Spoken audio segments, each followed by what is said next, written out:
Welcome to the Jordan B. Peterson podcast, episode 32 of season 4. I'm Michaela. I hope everyone had a wonderful Father's Day weekend.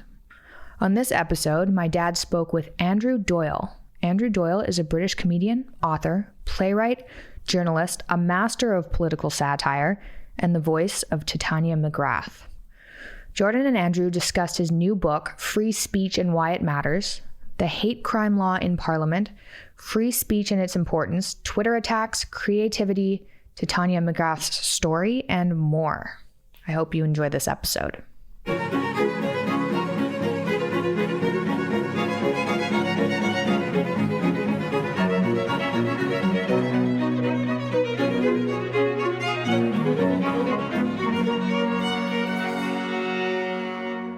Andrew Doyle is with me today.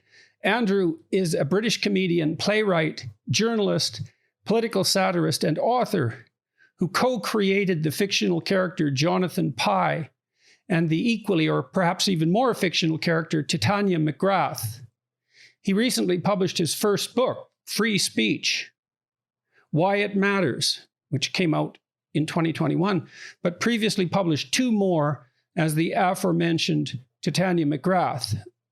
The first of those was Woke, A Guide to Social Justice, published in 2019. And the second was My First Little Book of Intersectional Activism, published in 2020.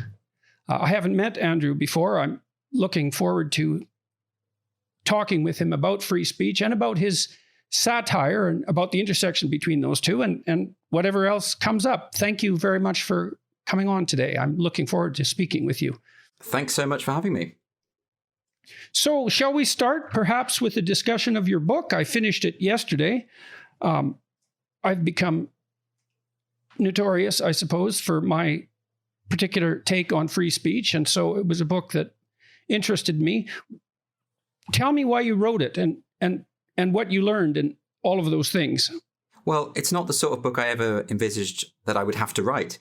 I think if you go back 10, 15 years, the idea that free speech, which is obviously the seedbed of all our liberties, would be something that we would have to defend, would have probably seemed a little bit ridiculous to me because I basically took it for granted. I thought that everyone was on that side. But I fear that something has happened, particularly over the past 10 years or so. And it is connected, I feel, with the rise of this social justice movement, what we might call critical social justice, or however we want to call it. A lot of people call it the woke movement. However you want to label that ideology, which at its heart has a real mistrust of free speech. And you hear it all the time in the kind of phrases that the activists use, phrases like words are violence, or this kind of language normalizes hate or legitimizes hate, or all this kind of thing. And there's a real genuine mistrust of the power of language to effectively corrupt the masses. And what I wanted to do, I suppose, was try and marshal a defense for this principle that I had always taken for granted, but at the same time attempt to grapple with the concerns that people might have.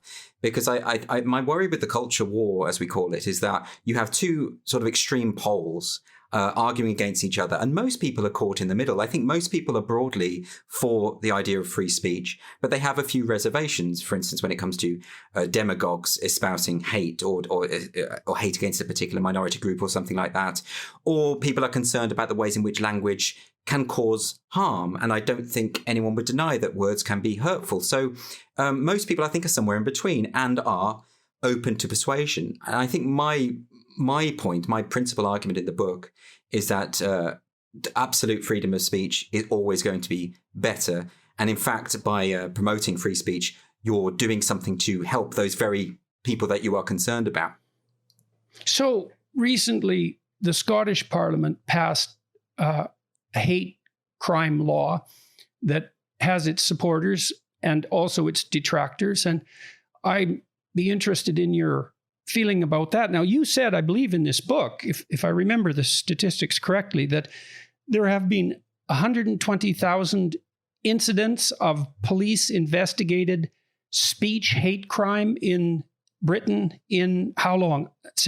That's been over the last 5 years or so? It's worse than that. The statistic I quote is between 2014 and 2019, there are 120,000 recorded incidents of non-crime they call them non-crime hate incidents, and this is something which is now routine in the UK. I mean, obviously, I'm going to be talking about the UK, and the US and Canada is a very different kettle of fish, I'm sure. And I'm sure a lot of the people who are watching won't be familiar with the problems we have in the UK. Of course, we don't have constitutional protection for free speech. We don't have a First Amendment. We don't have anything like that. So we are particularly vulnerable. And at the moment, unfortunately, in the UK, the police who are trained by the College of Policing, who do issue very specific guidelines about this. And anyone can check this, because if you go to the government's website on hate crime and hate speech, they make very clear what they're talking about. What they say is that there are 5 protected characteristics, and these fall into race, gender, sexuality, gender identity, and disability. I think I may have misquoted that, but there's one missing. But anyway, there are 5 protected characteristics. And if a victim, and they do use the word victim rather than complainant, if a victim perceives that any speech or crime was motivated by hatred towards any of those 5 protected characteristics, then it qualifies as a hate crime if it's criminal. If it's not criminal, if it's just speech or something like that, it qualifies as a non-crime hate incident. Police will investigate that. They will record that. And although non-crime incidents don't lead to prosecution, they do go on a criminal reference check that many people take. We call it a disclosure and barring service here. So it can affect your employment prospects. And is that without a trial? That's recorded without a trial. So of course, there's no you trial. Get a quasi-criminal record. You get something flagged up when you, particularly if you're applying for a teaching job, say something like that, where you're working with children. It's very important, and you get this thing flagged up. So it does have serious ramifications. But even beyond that, we have hate speech laws, which are encoded into the Public Order Act, which is one example. But the main example is the Electronic Communications Act 2003. In this country, and I do quote the statistic in the book as well, we have roughly 3,000 people arrested a year for offensive things that they have said online. That's so in other words, 9 people a day, roughly, the police in the UK are arresting. And people in the UK will be familiar with this, because if you see the Twitter accounts of various police forces, various police departments across the country, they often put things out like, you know, make sure you don't say anything offensive or thoughtless online, or we will be knocking on your door. They say these very kind of frightening things. There was a recent police display outside a supermarket in the UK. It went viral, this image. It was them next to a big digital billboard, and the slogan on the billboard was, "Being offensive is an offence." And this was flanked by police officers who were socially distanced, but they were there in their masks, which made it seem slightly even more sinister. They got in a lot of trouble for that, because people were saying, well, being offensive surely isn't a crime. But actually, the problem with that is that the police clearly thought it was a crime, and they were acting on that basis.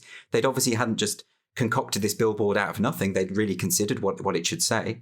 And more to the point, actually, they were right. In this country, you can go to prison for jokes, for offensive remarks, and people have gone to prison, have been arrested routinely for causing offence. And of course, the notion of offence is incredibly subjective. In fact, the legal stipulation in the Communications Act is that you will have broken the law if the judge and jury deem that you have communicated material that is, quote unquote, grossly offensive. Well, I don't know how you define that. I wouldn't know. And how also, to define who it. defines it is the real question, as far as I'm concerned. I mean, I've looked into this legislation to some degree, and one of the things that struck me about it was that it seems to be purposefully left up to the hypothetical victim to define offense, which has become a subjective reality. And you can understand why that might be to some degree, because how would you define hate? And how would you define offense without, especially the latter, without making recourse to someone's subjective experience? But then, of course, well, we'll delve into that in a moment. I should start with the hard question, I suppose, which is, well, clearly people can say hateful things, and those things can be damaging psychologically and physiologically, I suppose, if people are stressed enough, and the borderline is very difficult to identify. Why is it that people shouldn't just assume that you're a mean loudmouth and that they shouldn't pay any attention to you at all because you're concerned about this? I mean, that's the general criticism of critics of hate speech, let's say. And so why in the world aren't we aren't the people who are putting this forward just trying to make the world a nicer place? What's the big problem here? Well, I think a lot of people do assume that I'm a mean loudmouth. I think they assume that about most people who defend freedom of speech. But I'm sure the latter part of your question is absolutely right, insofar as I imagine a lot of the people who are skeptical about free speech are in fact trying to make the world a better place. I don't think that's mutually exclusive. I mean, the problem here is that the legislation as it currently stands here means that, for instance, if you say something critical about me and I perceive that it was motivated by hatred towards me on the basis of my sexuality, for instance, I could phone the police and that would be recorded and would appear on hate crime statistics in this country, because it's all about perception. That word is used about 5 or 6 times within the one passage in the hate crime legislation, the word perception of the victim. And again, I say victim, not complainant, which suggests a complete disregard for due process, but I suppose we can leave that aside. But the most common and the most frightening misconception I have found when it comes to people defending free speech is that they are doing so because they want to have the right to say appalling things about people with no comeback whatsoever. And they want to go back to some imaginary good old days, where you could just be casually homophobic and racist and sexist and all the rest of it, and no one would call you out for that. Now, I don't know anyone who falls into that category. And most people who are, advocating for free speech are doing so precisely because they are aware that in countries where free speech protections are meager, minorities tend to suffer the most.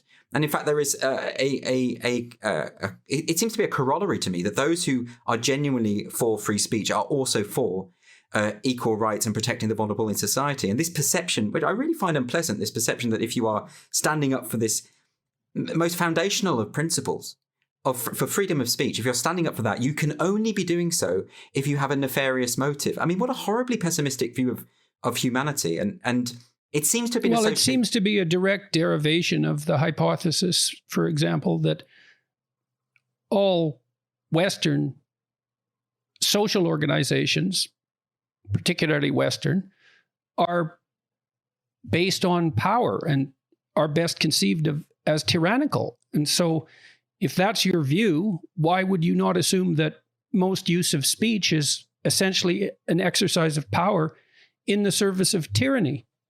But then why would you assume that the government in control of any particular country isn't part of that tyranny that you're describing? It seems odd to me to be mindful of the potential for tyranny, but then to outsource all your individual liberties to the state. It seems contradictory to me. Well, I guess the way that is elided over is by allowing the hypothetical individual victim to define the offense.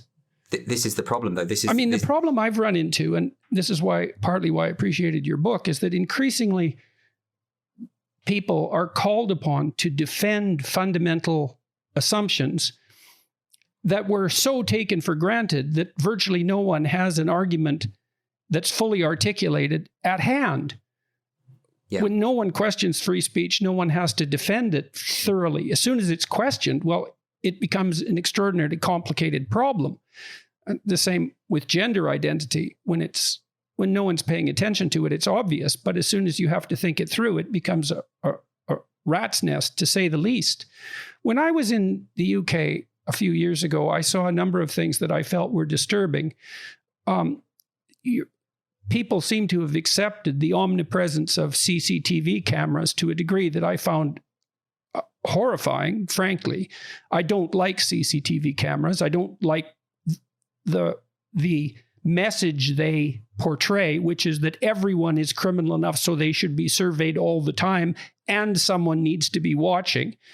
I noticed too in London in particular that many buildings had instituted airport level security so that you had to pass through a metal detector and have your bags checked, etc., while you were moving in and out of buildings. And it struck me as quite horrifying, given that, as far as I'm concerned, Great Britain and its legal and parliamentary traditions are at the epicenter of Western freedoms. I mean, you could make a case for France, I suppose, but not a strong one as far as I'm concerned.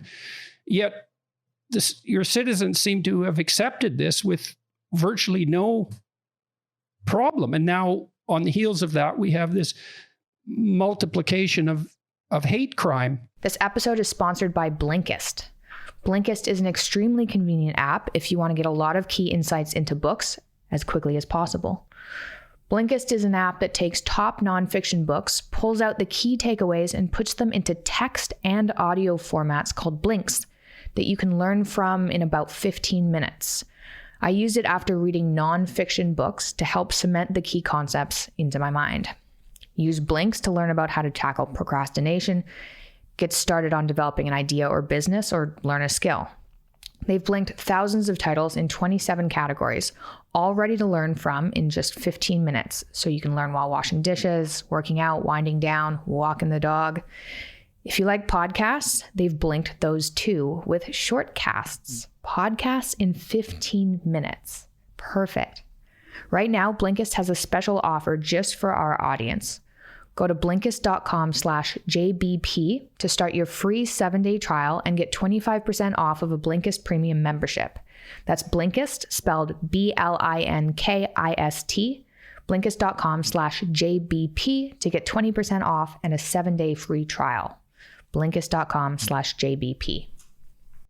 Your citizens seem to have accepted this with virtually no problem. And now on the heels of that, we have this multiplication of hate crime. That's as much a surprise to me as it is to you. I mean, you won't have seen all of the CCTV cameras. Apparently, they're absolutely everywhere. You can't walk anywhere in the UK without being potentially monitored. I'm not saying someone's watching you all the time, but things are being recorded and digitized. And it's interesting to me because I remember back in the early 2000s when the government was trying to push through its ID card scheme, and broadly speaking, the left were unanimously against it. And they didn't like this idea of living in a society where there's someone on the corner saying, "Papers, please." No one really wanted that. But we've become very docile and very accepting of the idea that we need to be coddled and monitored by the state. I mean, I know there's a recent debate about vaccine passports, and people seem very blasé about this idea that we might have to have our ID embedded and encoded onto a card to get anywhere or to do anything. So I think there's something going on there, and it is connected with what you've brought up in terms of hate crime legislation. We've just become accustomed. I mean, you mentioned specifically the problem in Scotland. And seriously, it relates very closely to what you're saying, because the SNP, who are the only really party with any clout in Scotland, that's the Scottish National Party. And it's never a good idea, is it, when you have one political party which doesn't really have an opposition. They have a reputation for quite nanny state-ish policies. You know, they introduced what was it called? The named person scheme. It didn't go through in the end, but they wanted to assign every child born in Scotland with a state guardian. You know, they effectively didn't trust the parents to raise their own kids. They have other examples, minimum pricing on alcohol or a ban on 2-for-1 pizzas because they don't trust poor people not to gain weight. So all sorts of these sorts of policies. But in this current hate crime bill, which has just sailed through because there's no opposition, Humza Yousaf, the Justice Secretary, has pushed through, he specifically included an element to this bill which says that they can criminalise you for things you say in the privacy of your own home. I mean, that to me that's just a given. I would have never thought that anyone in this country would not consider that to be an incredible invasion on individual liberty. You can make a strong case for Scotland as the ground zero for developing many of the concepts that undergird the entire Western notion of freedom. And to see that emerging in Scotland is absolutely stunningly terrifying as far as I'm concerned. You think of Mel Gibson with a face covered in woad shouting freedom as he's executed, in Braveheart. You do think of Scotland as being associated with it. But honestly, Scotland, for some reason, and I don't know what it is, and it might be to do that it's effectively this one-party state, it seems to have this incredible sense, and they've really bought into this idea that unless they can police the thought and speech of their citizens, then they will just run amok. There's another element to that bill. I don't know if you know about this. There's a specific element on the bill which talks about the public performance of a play. So they've effectively said that they will criminalise public performances. So say if it can be deemed that those performances were designed to stir up hatred. That's the formulation, stir up hatred. I'm not quite sure what that means necessarily, but when Humza Yousaf was questioned about this in Parliament, he actually said, well, theoretically, a neo-Nazi or someone from the far right could get together with a group of actors and put on a play to recruit people to his cause. And as I said at the time, I don't know any neo-Nazis, but they're not into amateur dramatics. That's not their thing. They don't do that. They wouldn't get involved. And yet he's got this idea in his head that is a feasible... I mean, it seems ridiculous, but it's not really, because the ramifications are quite serious. And the way it's just gone through without any opposition really, really troubles me. I mean, there have been modifications, I should say, in fairness. In the initial bill, in the initial draft of the bill, they had said that you could be criminalized irrespective of intention. In other words, yes, if you that was terrifying. Awful. I mean, if you wrote a play that then stimulated someone to join the far right, then you were still responsible whether you intended it or not. Now, the problem was, with theatrical representation or any kind of artistic representation, is sometimes you want to represent the worst aspects of humanity because that's part of drama and literature and all the rest of it. I mean, there would be no artistic freedom if that went through. So fortunately, that element of the bill was modified.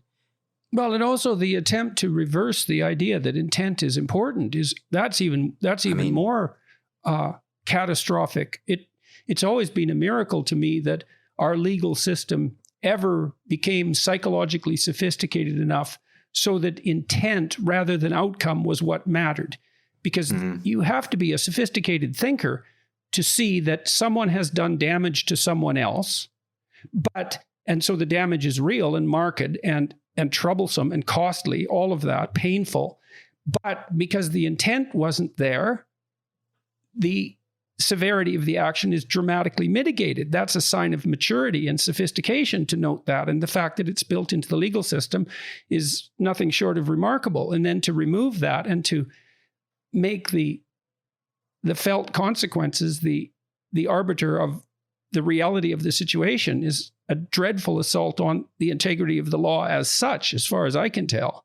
Well, moreover, it's something that everyone intuitively understands. We all understand the difference between murder and manslaughter.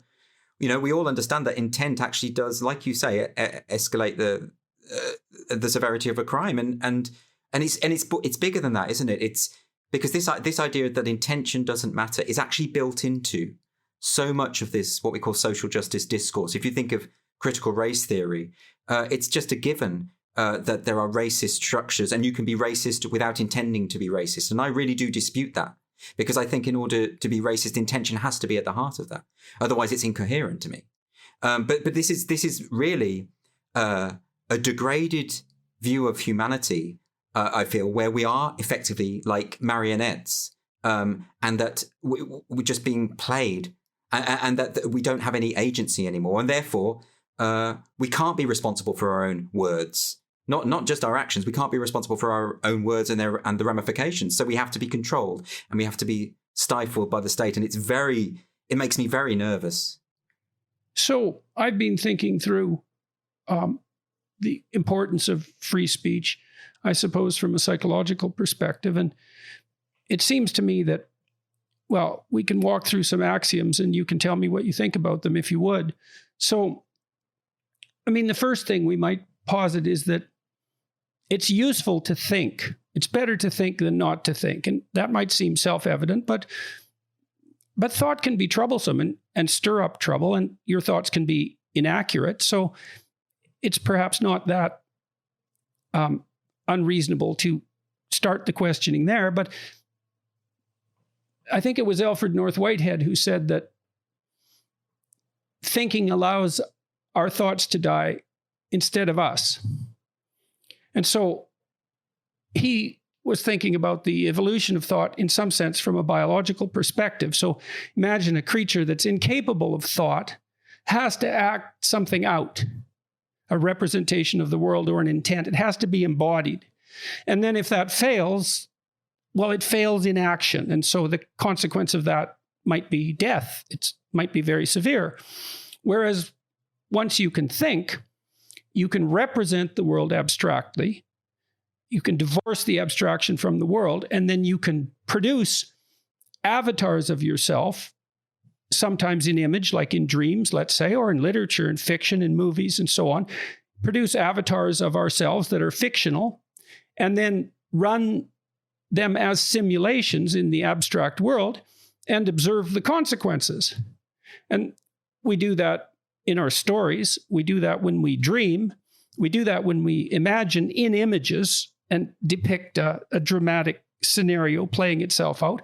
But then we also do that in words because we encode those images. It's one more level of abstraction. We encode those images into words, and those words become partial dramatic avatars, and then the words can battle with one another. So thought seems to work, let's say verbal thought.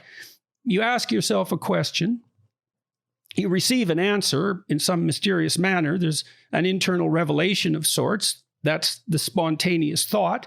You know, when you sit down to write a book, thoughts come to you, perhaps because you pose yourself a question, and no one knows how that works, but we experience it, that thoughts manifest themselves in the theater of our imagination. So that's the revelatory aspect. And then there's the critical aspect, which is, well, now you've thought this and perhaps you've written it down. Can you generate counter positions? Are there universes that you can imagine where this doesn't apply? Are there situations where it doesn't apply? Are there better ways of formulating that thought?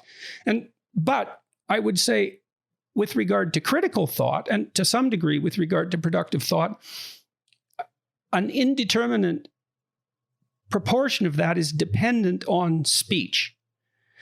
I don't think it's unreasonable to point out that thought is internalized speech, and that the dialectical process that constitutes critical thinking is internalized speech. So you and I are engaging in a dialectic enterprise. You'll posit something and I'll respond to it, and you'll respond to that. And we're in a kind of combat. There's some cooperation about it as well.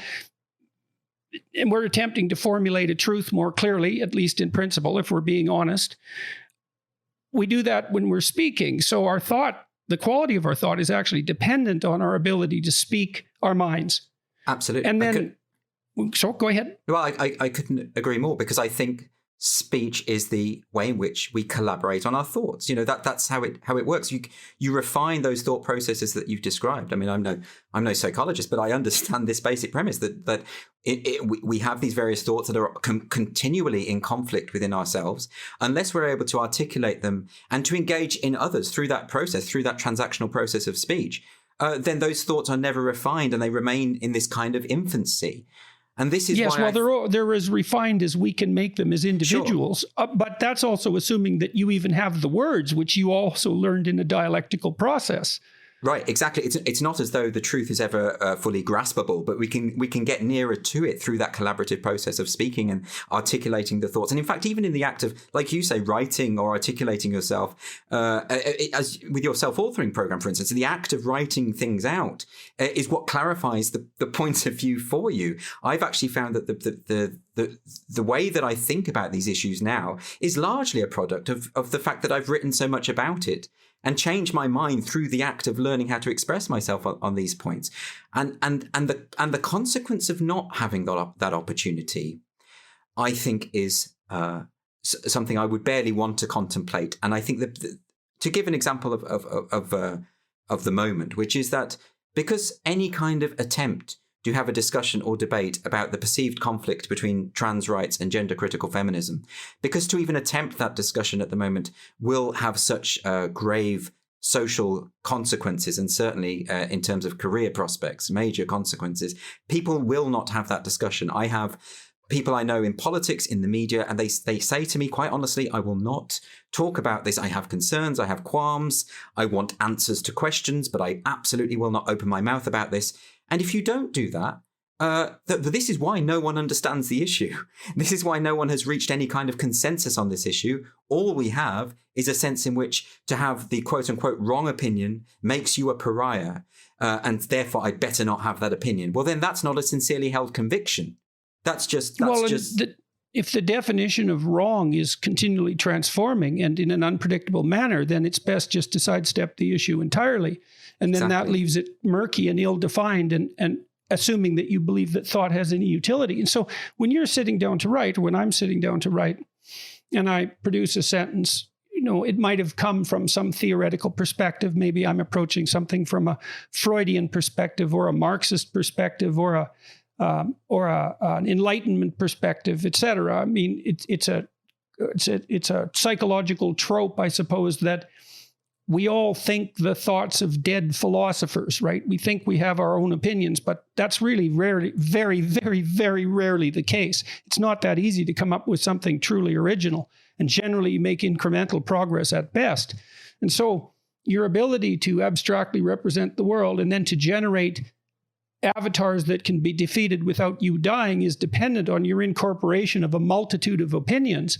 And that in itself is a consequence of, that works to the degree that communication is actually free and that you can get access to as much thought as you can possibly manage. So I can't see how you can deny the centrality of free speech as a fundamental right, or the fundamental right perhaps, unless you simultaneously deny the utility of thought. But maybe if you are also inclined to remove the individual from the central position of the political discourse, then maybe you can also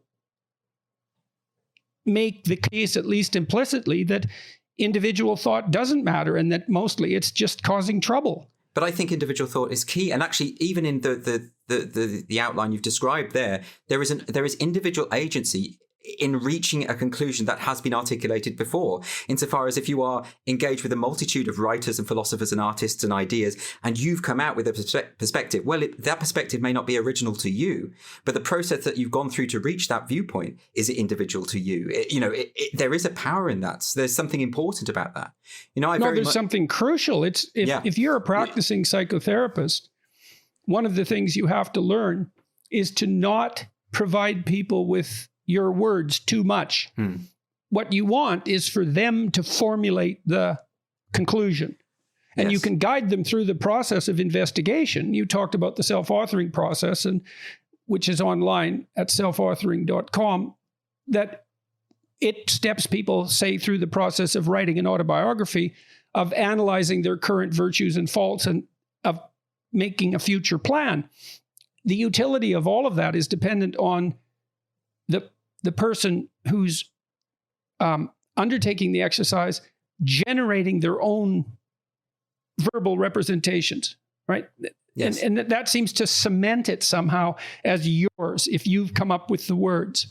And so it's the uppermost expression of personhood, the ability to have the words that you should speak reveal themselves to you and to have the right to express them as you see fit. Yes, in which case, if you are merely repeating an accepted script, then to what extent can you even say to be an individual at all? This to me. Well, I think that's part of the philosophical conundrum, is that if you believe that all people do is repeat predigested scripts, especially if your view is that the fundamental human motivation is power, and the entire social landscape is nothing but a competition between equally, what would you say, selfish and single-minded power strivers, then there is no individual. There's no individual in that conceptual world. And it seems to me that that's the world that we're being pushed to inhabit and are criticized for, on moral grounds, for criticizing. I'm still trying to get my hands around this. When I went to Britain, I saw the CCTV cameras and the increased security, and it isn't clear to me how that's related to the social justice issues, that so-called social justice issues that we're discussing, but they seem to me in some very difficult to comprehend way part and parcel of the same thing, the same dangerous thing. Well, I think it's probably connected just in terms of this distrust of humanity, or this belief that people need to be shepherded. Otherwise, left to their own devices, chaos will reign. I think that's the connection. It's not directly connected as far as the issues relating to liberty and CCTV obviously predate what we now call, whatever the current social justice movement is called. But I think there is something there. The censorship, the impulse to censor what people read, and this is something that particularly hits home to me in the arts, is based on this view that ultimately it's the people or the populace is liable to corruption if they're exposed to the wrong materials. And what's very interesting to me about that, you've written a lot about the way in which literature, for instance, informs our experiences, because it is, in a sense, like when you read philosophers, you're feeling your way through other lives and other experiences that are trans-historical and cross-cultural, and they inform the way that you react in your own individual experience. But if you start to say, as an artist, no, you can only represent, for a start, what you personally are or have experienced. And you cannot represent anything which is morally problematic, to use the phrase that they absolutely adore. Then art fails to, and literature in particular, fails to function in the way that it should, because you can't explore those things. This is why I often, when it comes to censorship of the arts, I often go back to what Oscar Wilde said about this. He said there's no such thing as a moral or an immoral book. Books are well written or badly written. That is all. And that actually art and morality sometimes are not one.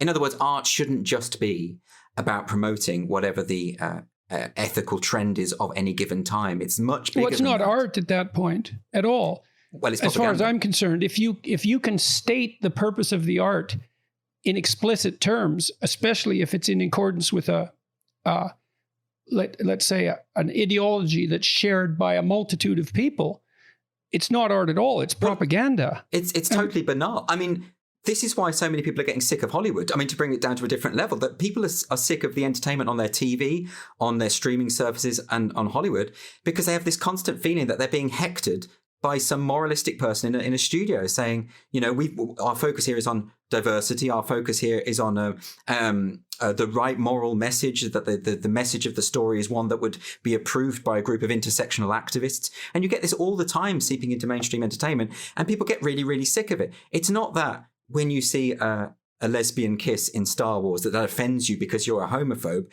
Most sci-fi fans they've never had a problem with diversity or anything like that. What bothers them about it is this sense of someone saying to them, we think you're all evil bigots and you need to be educated, and that's why we're going to shoehorn in a lesbian kiss into the end of this film. That's why people have a problem. I mean, you had it yourself recently with that ludicrous Marvel Comics thing where you became the Red Skull. And that, to me, was a perfect example of the banality of an artistic endeavor that becomes an exercise in political pedagogy, because that was quite clearly, I mean, you couldn't even say it was satirical, because it cannot be satirically effective if the thing that they are comparing you to is the precise opposite of the thing you believe. I mean, of all the sort of public figures I can think of, you have the most clear track record of opposing tyranny in all its forms, which anyone who knows anything about your work will know. You've spent years lecturing about the evils of authoritarianism, including Nazism. So the idea that you would then become this super magic Nazi is propagandistic. It's totally banal artistically. Firstly, it's not satirically right, but also it's just. Do you know what it reminds me of? Actually, I don't know if you remember after the fatwa against Salman Rushdie, there was a film made in Pakistan called International Guerrillas, where they turned Salman Rushdie into this evil villain playboy who was colluding with the Israeli military services. And at the end of the film, these flying copies of the Quran float down and shoot laser beams into his head and kill him off. And that is such a ridiculous, laughable film. You put your enemy as the main villain and you just misrepresent him in that way. Well, that's just what they did to you. It's as banal as that. And I think people are sick of that. Well, the response, thankfully, seems to indicate that, it didn't do me any harm, as far as I can tell. I mean, it was very shocking to me that it happened. It took me about 12 hours to sort of regain my composure, because I actually couldn't believe it to begin with. I was sure that it was a fabrication. Yeah. But then it was even more shocking when I found out who had authored it. It was someone who had an intellectual reputation. And so. But he's an activist, isn't he? He's an intersectional activist. His opinions definitely place him on the side of the radical left. So it's very difficult to. So there's an attack on the essence of free speech. I mean, I remember reading Derrida. Derrida criticized our culture, Western culture, as phallogocentric. Yeah. And it's really actually quite a precise word.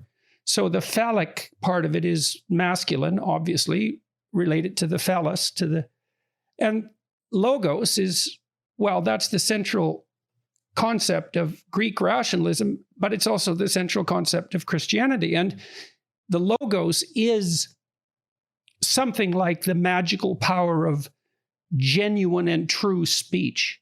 It's something like that. And there are representations of the magical power of speech that predate Greece and Christianity. You see it in Mesopotamia, the equivalent to the savior in ancient Mesopotamian religious thinking was Marduk, and he could speak magic words.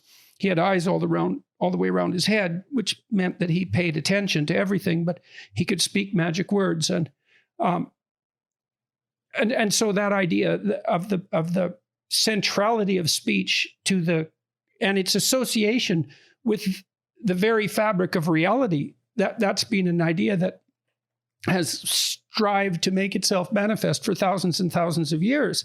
I mean, in the Judeo-Christian tradition, in the biblical tradition, the word is given cosmological status as the thing that brings habitable order out of chaos, and it's identified with divinity itself. And so the assault on free speech is an assault on a principle that's fundamental beyond, say, its central importance to the Enlightenment. It's an assault on the idea of the logos itself. I agree. This is why I always mistrusted the post-structuralists. So when I was studying for English, it was the Derrida and Foucault and Lyotard, and these were taken as a given. And this idea that there is no truth beyond language. You know, language is all. Language is the way in which we construct our perception of reality and our perception of truth, and that actually there is no truth at the heart of it. I just found it so depressingly pessimistic, because it also means that you can construct any kind of reality you like, and maybe that's part of the motivation for it is the hypothetical lack of constraint by anything that seems to imply, right? I mean, if there's no canonical reality, well, there's no responsibility, that's for sure. You could argue that there's no meaning and it's deeply pessimistic, but maybe the payoff for that is no responsibility, but there's also no constraint of any sort. There's certainly no ethical constraint. And I mean, I keep trying to dig to see what's at the bottom of this anti-logos sentiment, and it's a very difficult thing to get right. Maybe it's not even as deliberate as the way that it sounds. Maybe it is just the fact that these theories, for whatever reason, became fashionable in universities about 20 years ago, and now, for whatever reason, they have escaped into the mainstream. And you know, I mean, most of the people that push this stuff don't read Foucault, and they don't know about the people whose ideas they've imbibed and actually very much misunderstood. You know, I mean, the whole point of the postmodernists was to trash the notion of grand narratives, and what we have now in the social justice movement is an incredible grand narrative. You know, we are on the right side of history. We are the righteous ones, and everyone else needs to be, decimated. And it seems to me that this stuff, I don't think it's as conspiratorial as that. I think it's just sort of circumstances of history, one thing after another, and this is where we're at now. But the end result that we have to deal with, which I think you've alluded to, is this idea that if there is no such thing as reality beyond language, then you are at liberty to construct whatever a pseudo-reality that you desire or is easiest for you. And we see elements of this reverberating, I think, in a lot of the discourse at the moment of things like lived experience. You know, you can present as much data as you want, but it will be disregarded if it doesn't tally with what lived experience really means, which is what I want to be true. Or there's also this insistence that seems part of it that, I mean, I objected to some legislation that was passed in Canada, and that's sort of what propelled me into public visibility, let's say. And to begin with, I was mostly concentrating on the violation of the principle of free speech that the legislation seemed to me to represent, because it compelled certain utterances. And I was never a fan of hate speech laws to begin with. And this was something beyond hate speech laws, because hate speech laws stop you from saying things, whereas compelled speech laws force you to say something, which is much worse, even though the first one is also ill-advised as far as I'm concerned. But I've realized more recently that I was also disturbed, although in a less explicit manner, with the theory of identity that was an implicit part of the legislation. So with gender identity, for example, and we're engaged in a discussion across our culture about gender identity. I mean, I know as a personality psychologist that there are females, biological females, who have masculine personalities, and there are biological males who have feminine personalities. The link between personality as such and biological structure is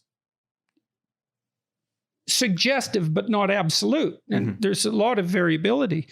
But the idea that identity is something that you define yourself and that you can change at will at any point seems to me to be entirely counterproductive and dangerous because it's inaccurate. So your identity isn't merely your membership in whatever group you happen to identify with at that moment. It's certainly not merely your sexuality or merely your race. In fact, your identity is barely your race, because your identity is something more like how you conduct yourself in the world.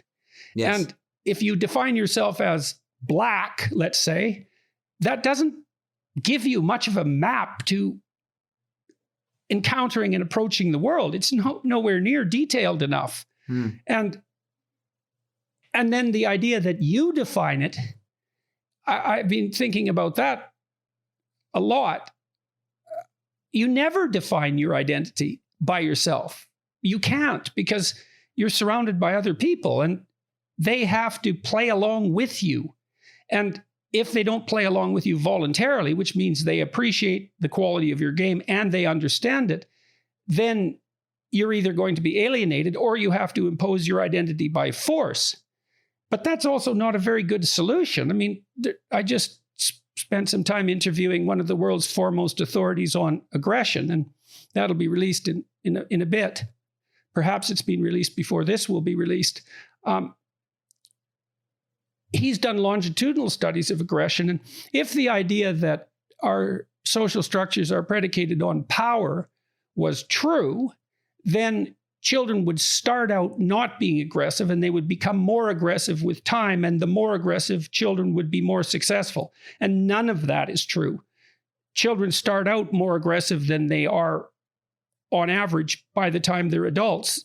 Aggression levels decrease with age rather than increasing.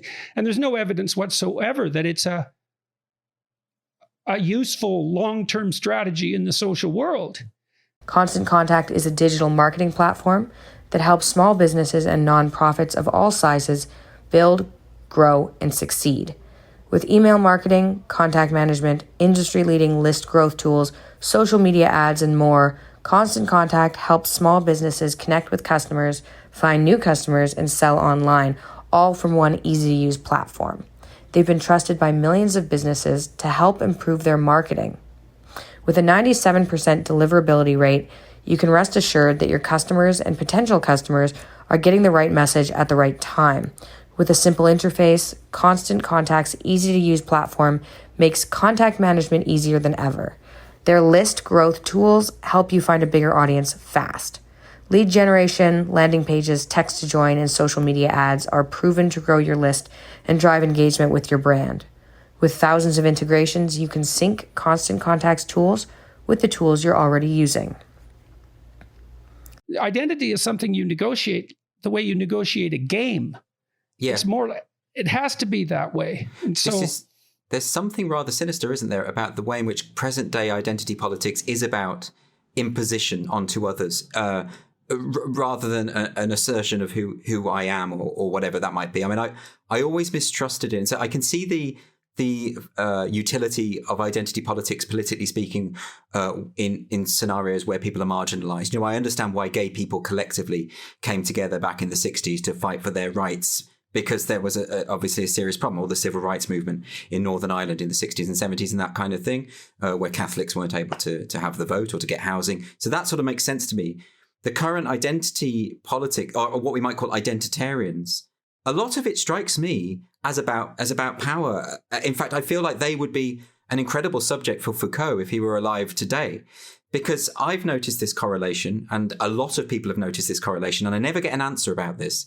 But why is it whenever I'm viciously attacked or threatened, something particularly pernicious, the person doing it always has their pronouns in their bio or a rainbow gay flag in their bio? Why is there a correlation that I've experienced again and again? I mean, it's almost inevitable at this point between the need to self-identify in terms of sexuality and gender and a kind of cruelty or viciousness or a need to attack, an aggression, in other words. One of the things that disturbs me constantly about ideological representations of the world, broadly speaking, is that their fundamental danger is that they always contain a too convenient theory of evil and malevolence. Mm-hmm. And for me, any theory that locates the fundamental problem of evil somewhere other than inside you is dangerous. Now, that isn't to say that social structures can't be corrupted and aren't corrupt. That's an existential problem in and of itself. It's always the case that our social institutions aren't what they should be, and they're outdated, and they're predicated to some degree on deceit. And people who use power can manipulate them, sometimes successfully. That problem never goes away, and it never will. But when the evil can be easily located somewhere else, then you have every moral right to allow your unexamined motivations to manifest themselves fully, because you can punish the evildoers and always remain on the moral side of the fence. There's a huge attractiveness in that. I mean, this is something you've explored a lot with the idea of Solzhenitsyn's idea about the good and evil cutting through the heart of every human being, because that to me, it really gets to the heart of a lot of what I would call a kind of infantile culture. I think this is a symptom of childishness. You know, whenever I was learning about literature and what constituted more sophisticated literature and what didn't, Disney films, childish films, let's take Tolkien, for instance. Bad people look bad. They look like orcs, they're ugly, and there are villains, and then there are heroes, and they are good. There isn't complexity. And if you have a more complex novel, like a Mervyn Peake novel, where people aren't necessarily good or bad, they're both, they struggle within themselves and with other people, that is a mark of a kind of adult novel as opposed to a childish novel, right? And that's quite an important distinction. And I think most of the political and ideological battles that I find myself in the middle of, and I'm sure you do as well, are because people are just reducing everything to this binary of good versus evil and putting themselves on the side of good. It is a very infantile, almost like a caricature of religion. You know, it's and I see it again and again. We had it in this country with the Brexit vote. Effectively, what happened in the vote here, and the reason why it became so toxic and families fell apart, and you wouldn't believe. I know it wasn't reported very much elsewhere, but it was like a kind of ideological civil war here, but not a very sophisticated one, because it came down to this narrative that if you voted to leave the EU, you were evil, racist, stupid, and if you voted to remain, you were good and progressive and all the rest, and noble and virtuous, right? And of course, there are all sorts of good reasons to have voted either way, and this kind of caricature, and it happens again with. Well, you described it as a caricature of religion, and I think that's what an ideology is. And this is one of the reasons that I've been inclined, let's say, to have my shot at the rational atheists, much as I'm a fan of Enlightenment thinking. I mean, I was convinced as a consequence of reading Jung primarily, but also Dostoevsky and also Nietzsche primarily, and Solzhenitsyn, I would say, as well. And then biology as well, as I studied that more deeply. There's no escaping a religious framework. There's no way out of it.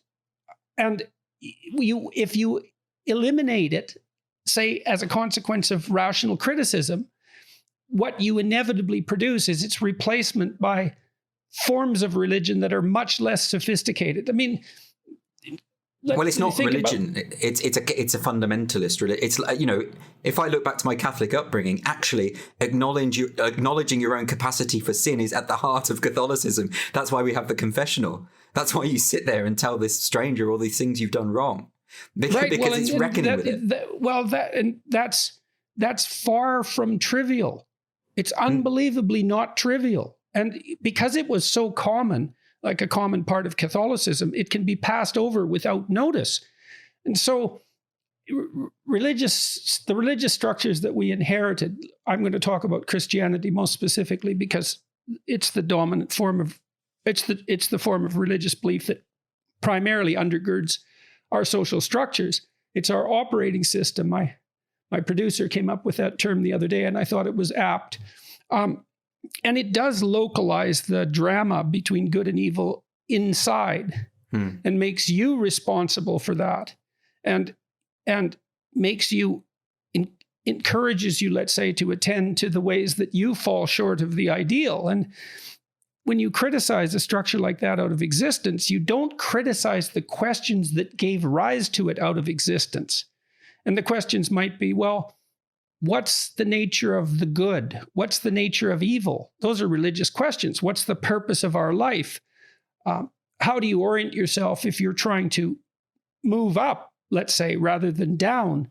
How should you conduct yourself, et cetera, et cetera? Those questions don't go away, and they can't not be answered. And so the way that a traditional religious structure answers them is in a mysterious way. It uses ritual, it uses music, it uses art, it uses literature, it uses stories, all these things that are outside the realm of easy criticism.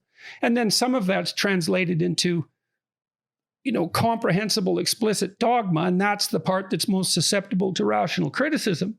But when that disappears, I've been thinking about this a lot this week because of what happened to Richard Dawkins recently.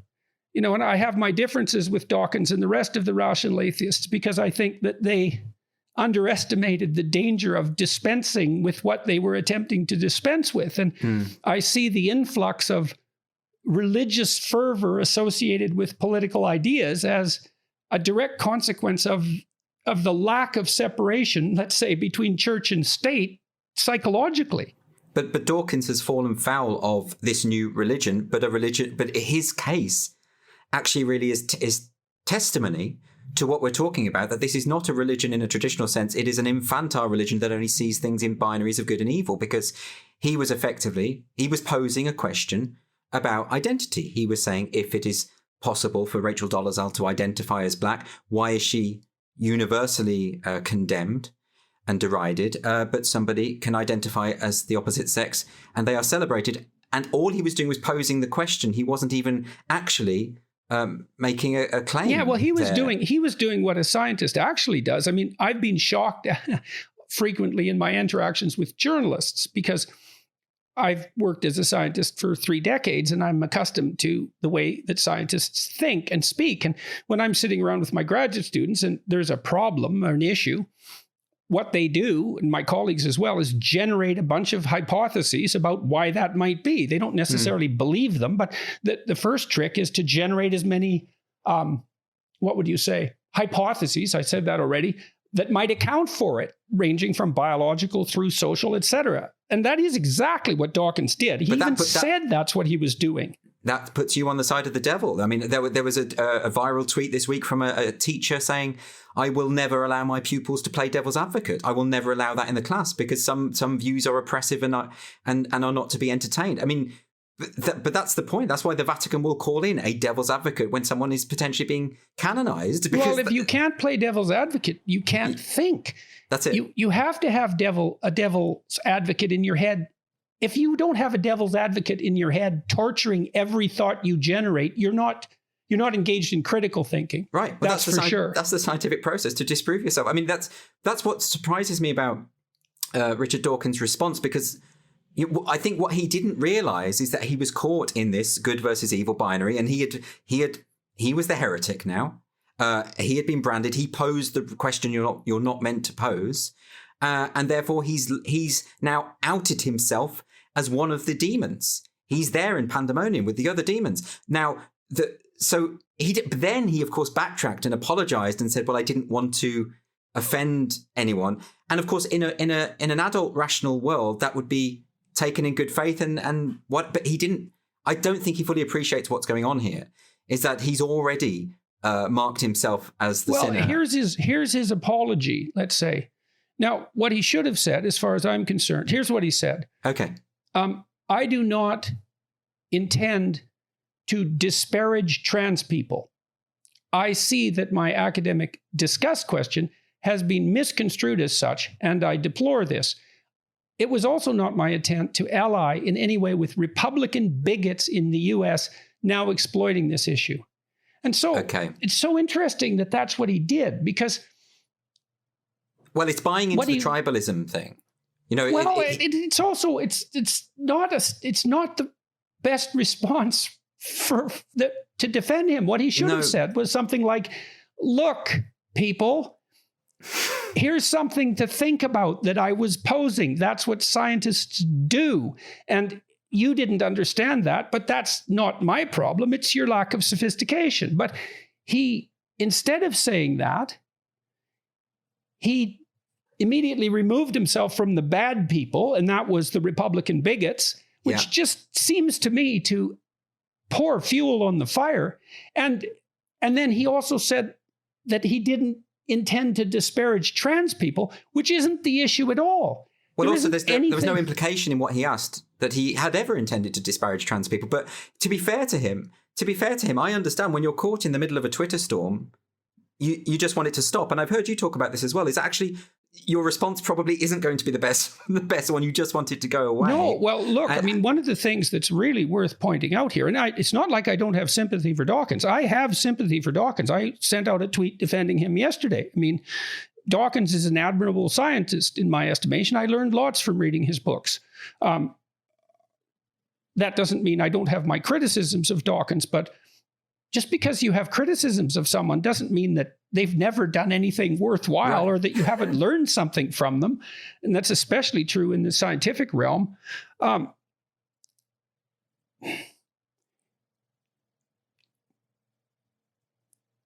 just don't understand why. Okay, so back to the Twitter issue. So what I've seen repeatedly, and this is worth some discussion, is when I'm watching Twitter, when I'm watching these attacks on people, what I've seen, the most general pattern of response to be is that it doesn't take very many people attacking you on Twitter before it's seriously psychologically disturbing. Yeah. You know, and that is interestingly related to this whole issue of hate speech that we've been discussing, because it is the case that vicious attacks have quite a pronounced psychological effect, especially if they're personal. And people generally fold and apologize instantly if my sense has been if the Twitter mob is 20 people. It's sort of like they're reacting to 20 of their neighbors showing up on their doorsteps with pitchforks and torches. And I think it's actually an admirable response in some sense, because a well-socialized person actually does care what their neighbors think. And if you offend 20 of your neighbors, it's possible, 20 of your tribe, it's possible that you've done something wrong. You might ask yourself that. Now, on Twitter, you're connected to hundreds of thousands of people. And if you would offend 20, it's not clear what that means. It might just mean that you said something.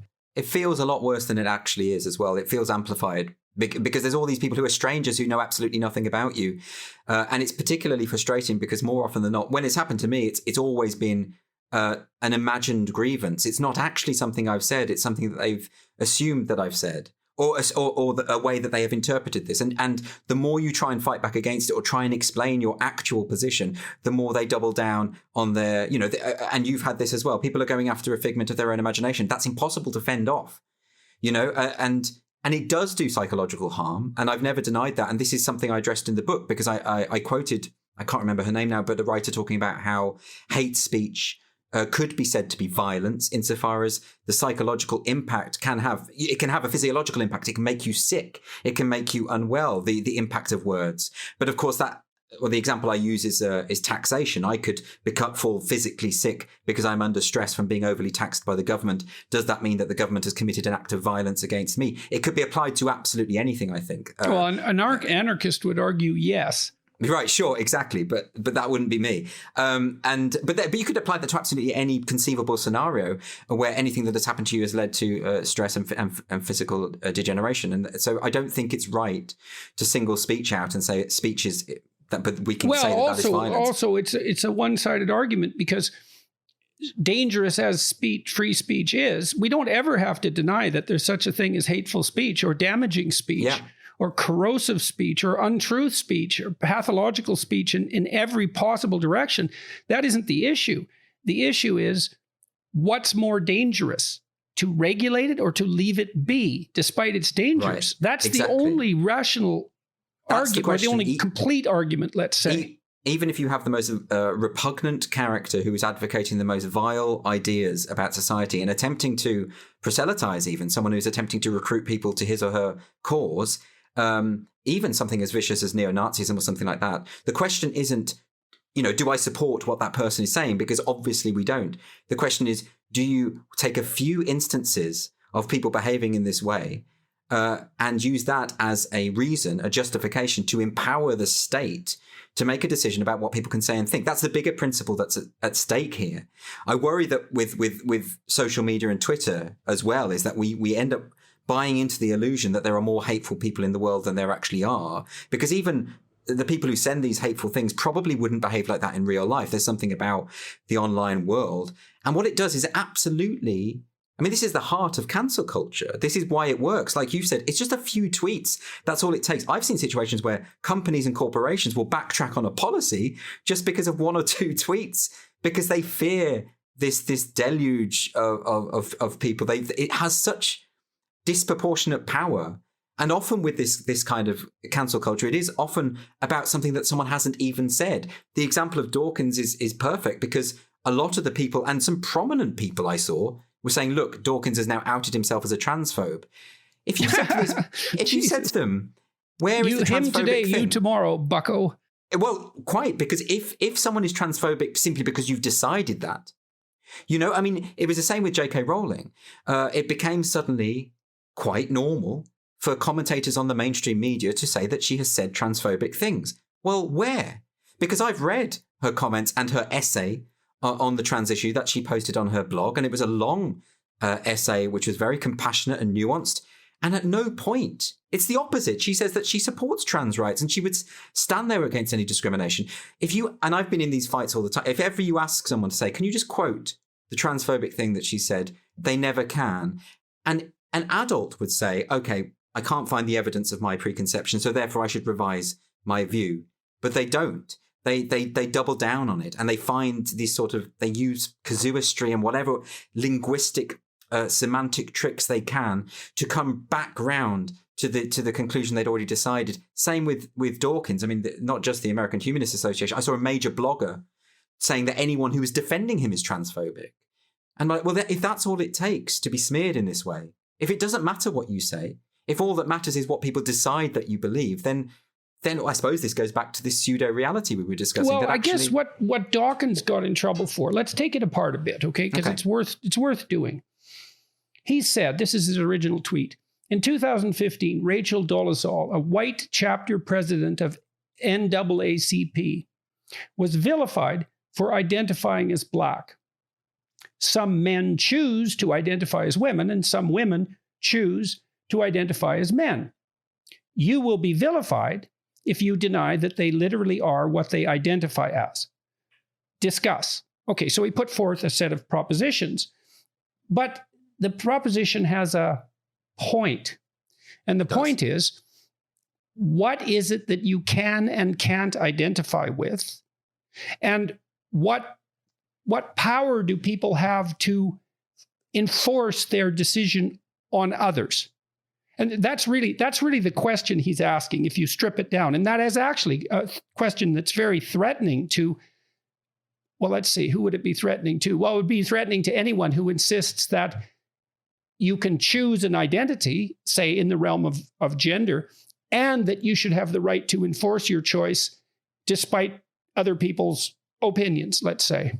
So he's asking, why is there an inherent contradiction in the intersectional discourse? Why is it that racial identity is not malleable and in fact has to be strictly policed, hence why we have all these debates about cultural appropriation?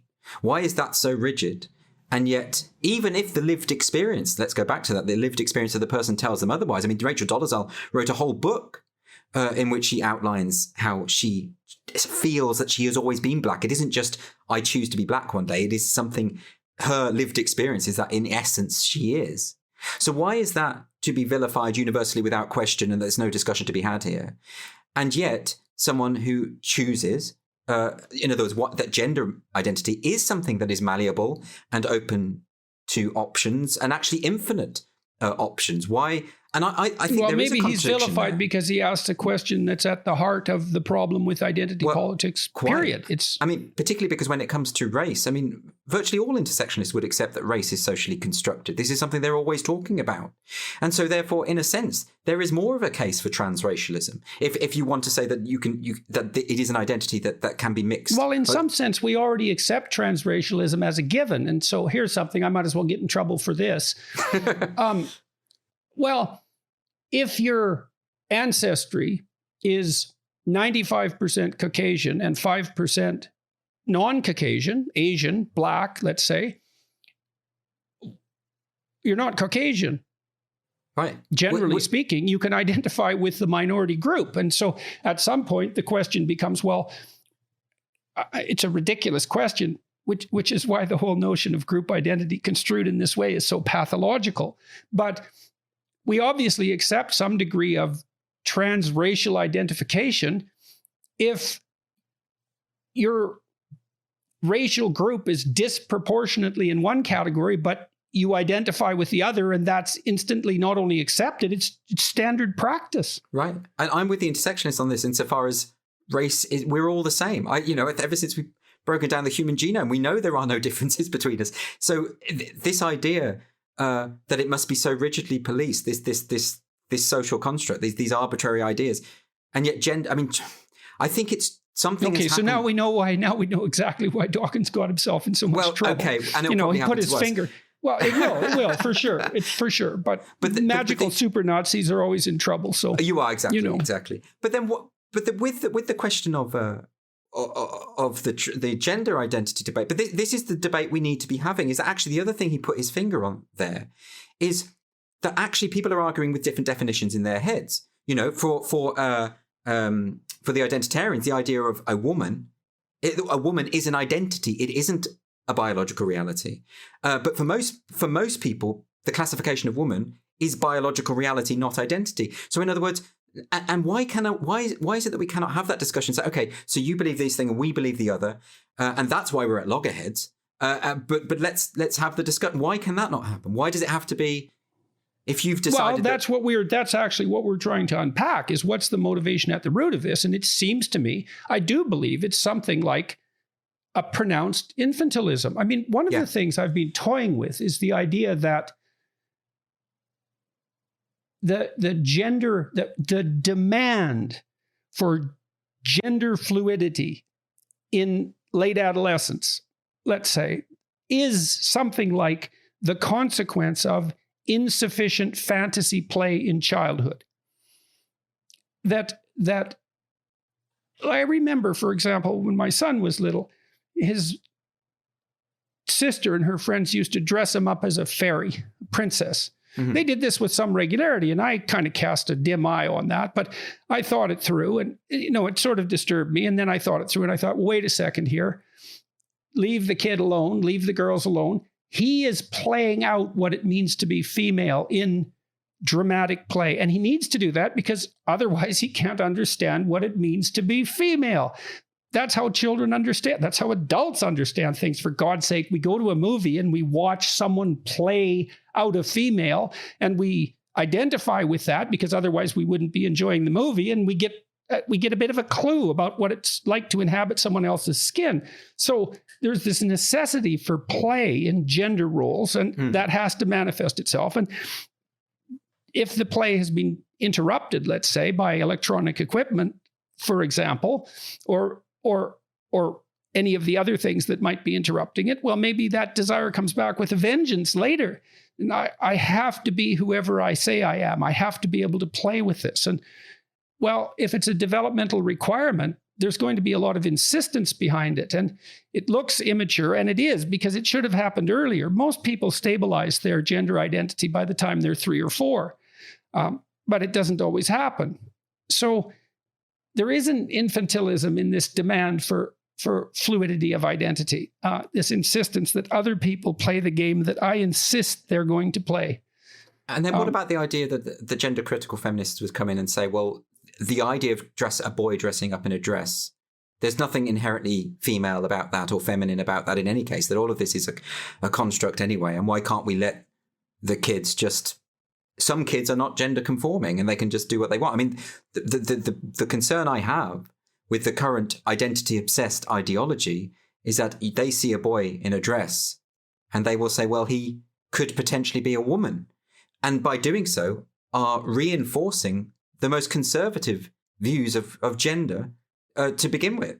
And that to me, I'm intuitively against that because I wasn't a gender conforming. I didn't play football with the other boys. You know, I didn't dress up in dresses, but I may have done if they were lying around. You know, I find it very odd that this supposedly progressive radical movement is so dependent on the idea of very, very traditional, unyielding notions of what it is to be male and what it is to be female. Yeah, but only in the case where the identity is across the sex. So you can be, if you're a man who believes he's a woman, that's inviolable and has a biological reference point. But if you're a woman who thinks she's a woman, it doesn't. It's completely malleable. And so, well, that's an inherent contradiction again, and it's worthy of discussion, surely. And the contradiction doesn't just go away because you won't allow the conversation to happen. The contradiction gets played out in actuality if you don't allow it to be dealt with in abstraction. So then the question is, how do we break through? And this is something I've been really, really thinking about, is that it's no longer just a matter of trying to persuade people. It's almost trying to de-radicalize people at this point. How do I explain to someone the world isn't this fantasy world that you've created in your head where it's full of transphobes and neo-Nazis and all these and good versus evil. The world is actually much more complex and nuanced and requires discussion and thought. How do you break through someone's fantasy so that we can have that discussion? Well, it used to be that you sent them to the university so they could study the humanities. That's the last thing you should do now. Well, that was the answer. I mean, that was the whole point, right? To make people more sophisticated in their conceptions. And in which case, is it the case that it's over now? If people were to be educated out of those problems, and now that actually the higher education itself has become so ideologically driven that to go to university means you end up more indoctrinated than when you went there. What hope is there? I feel like I sound a bit frustrated here, but I feel like I'm bashing my head against a brick wall because most of the time when I'm caught in an argument with these ideologues, they are arguing, like I say, with a monster they've created in their own heads. I'm not the person they think I am. I don't have the values they think I have. And therefore, the discussion is stymied from the outset. And it does make me very frustrated. And that's probably the real reason I wrote the book, actually, because I want the idea of free speech to be elevated again as a sacrosanct principle so that we can have these conversations and so that people don't get demonized and attacked for things they don't believe. And so that we can reach some kind of consensus on these issues that we've been describing, these contentious issues. Because when you have an issue that's particularly tendentious, it requires more conversation, it requires more discussion and more understanding. And I don't think we're getting that at the moment. Yeah, well, I guess I'm somewhat optimistic about that because I can see all the possibility that long-form conversations of this sort bring. Well, there's an appetite for them, isn't there? But is there an appetite for them from the activists and the ideologues who have seized so much control in our major educational cultural institutions? I think so. I've been struck by how deep the hunger is for genuine conversation and very much heartened by it. And so that's a counter movement. I hope you're right. I just don't see any evidence of that from the people I'm talking about. I don't see it from the people who will say to you, educate yourself. It's another problem too, though, isn't it? With Twitter, for example, is that it's never the same people. And that plays with us psychologically because, of course, we are built to more or less assume that we're interacting with a continuous community. Yeah. And we aren't. We're interacting with a discontinuous community on Twitter. And so we're led astray in our presuppositions constantly. But it's worse than that. It's like because it isn't. I know it's different people all the time, but they all have the same views on absolutely everything. It feels like you're arguing with the Borg. It feels like just one mind speaking through many, many voices. Yes, well, it is. That's the hallmark of an ideology. It is precisely that. And then I guess it's a matter of trying to understand the ideology ever more deeply to see what it's actually focused on. But I do read their books and I do read their articles and I do try to understand. I don't believe the people I'm talking about return the favor. They always use the phrase educate yourself. And what they mean by that is read these select books and digest them uncritically. That's what they mean by educate yourself. They don't mean read widely and tackle the various views and come to a conclusion yourself. The last thing they want is critical thought. Critical thought is the enemy, ironically, it's the enemy of critical theory. It's a hallmark of white supremacy culture, as far as I can see. Right. That's what they say. But that's what they claim. It's amazing, too, to see that set of ideas propagate itself across the culture so quickly. The Canadian federal government, in its diversity, inclusivity, and equity training program, now uses those concepts, like associating white supremacy with punctuality, for example. They use those in the training of their civil servants. It's been accepted wholeheartedly to that degree. I've seen them. I've seen the screenshots that often get leaked of these training sessions, and it's bullet-pointed hallmarks of white supremacy: punctuality, politeness, hard perfectionism. Work. Yeah, all these noble things. And I'm thinking, well, if I was a person of color, I would be outraged by this idea that this is a culture that's alien to me. It's so offensive. And this is what... Well, it's so absurd even. It's so absurd that you can hardly mount an argument against it. Conscientiousness is a personality trait, and there's no racial differences in conscientiousness. Right. It wouldn't matter to me if it was just a few idiots on Twitter or these extreme, it wouldn't matter to me, but these people have disproportionate power, institutional power, political power. The Biden administration is on side with an awful lot of this kind of stuff, and the end point. No, so is the Trudeau government. To have this in the training documentation that's produced by the federal government is just absolutely stunning. It's also the document that I was referring to. I tweeted about it yesterday. It's so badly written that it's stunning. It's maddening with him. And how is it he's got away with his history of blackface, for instance? How is it that there is no consistency there? Lack of effective opposition is a big part of it. It's insane. If you look at those old videos, it looks like he's spent more time in blackface than out of it. And yet he isn't the one who's being attacked and vilified for that. It's okay. He's got a free pass. It's weird to me. Yeah, well, the opposition in Canada, and this is a problem in general, is a real problem for our entire culture, is the woke narrative is very romantically attractive. It's got this rebelliousness about it and this impetus to go out and march in the streets and, to work on a global cause. And like traditional conservatives and even traditional liberals can't mount a counter narrative. They don't have the imagination. And it's a huge problem. The trouble is, though, the cause that they're fighting for is largely illusory. And that to me is very frightening. We've had people in this country claim that our major universities, such as Oxford and Cambridge, are structurally, institutionally racist. All of the data tells us this is just simply not the case. Oh, yes. Well, that's just happening constantly in Canadian universities. The McGill Physics Department has now put out a diversity, inclusivity, and equity statement, and that's predicated on exactly those views. Well, I think we need to push back against this particular hyper-racialization of society, because it is reinscribing old racial tropes, even to the extent of fear of miscegenation, this old racist idea of this fear of mixed couples. There was an article in The Guardian here recently talking about how finding mixed race people attractive is problematic. This idea, it's almost just taking old racist ideas and just giving them a kind of hint of respectability. And of course, the end point of that is segregation. You saw presumably the story in California, the Brentwood school, the elite school that segregated its parents on their what was it, a dialogue session with the teachers, and you would have white parents in one room. You're seeing that in convocation in ceremonies at universities too. How can this be anything other than racist?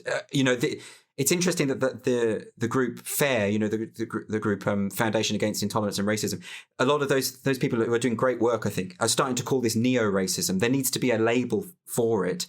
And I think maybe that's the right way to go about it, because the word racism has almost become meaningless because the people who use it the most, they throw it around so liberally, that I never believe it when I hear someone branded that way. I assume it's someone not being honest and not being truthful.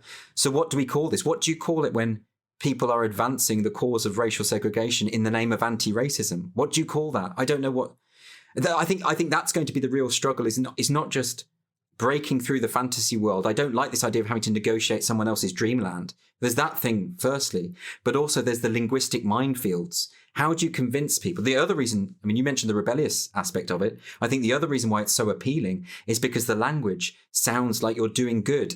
Social justice, anti-racism. Who wouldn't be anti-racist? Black Lives Matter. Of course they do. Who would disagree with that?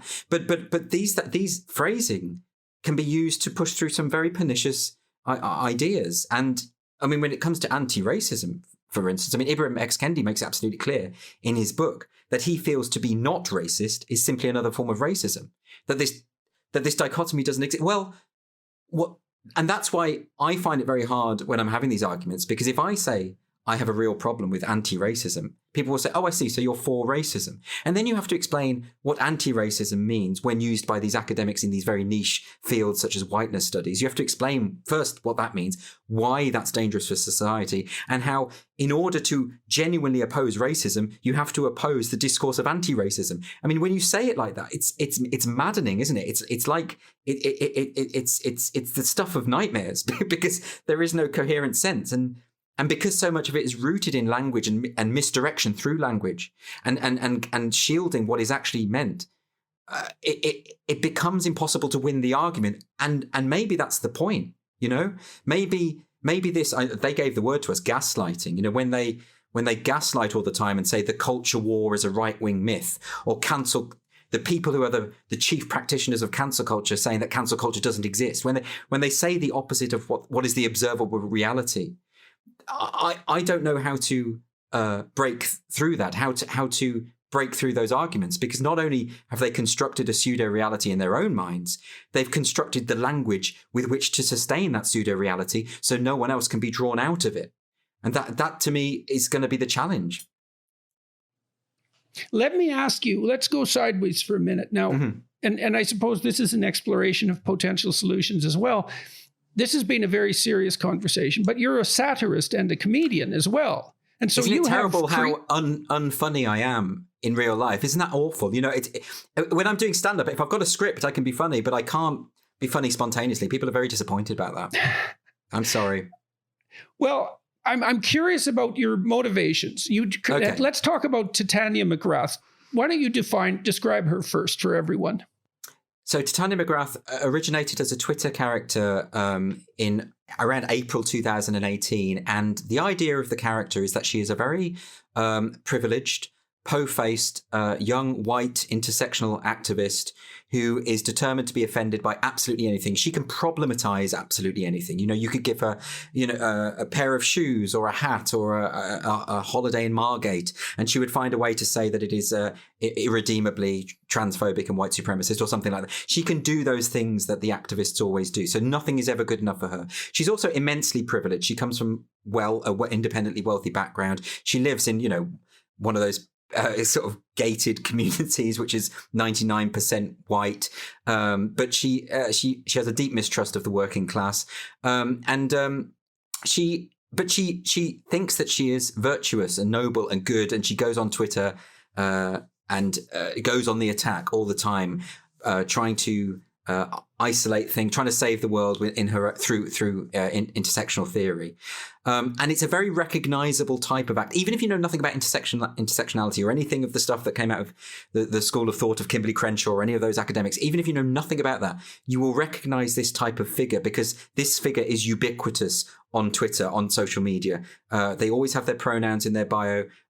They always use the same terminology such as hegemony or discourse or problematic or phallogocentric, if you want to go back to Derrida, and she knows the right jargon to use: lived experience, cultural appropriation, mansplaining, toxic masculinity, all of those kind of things.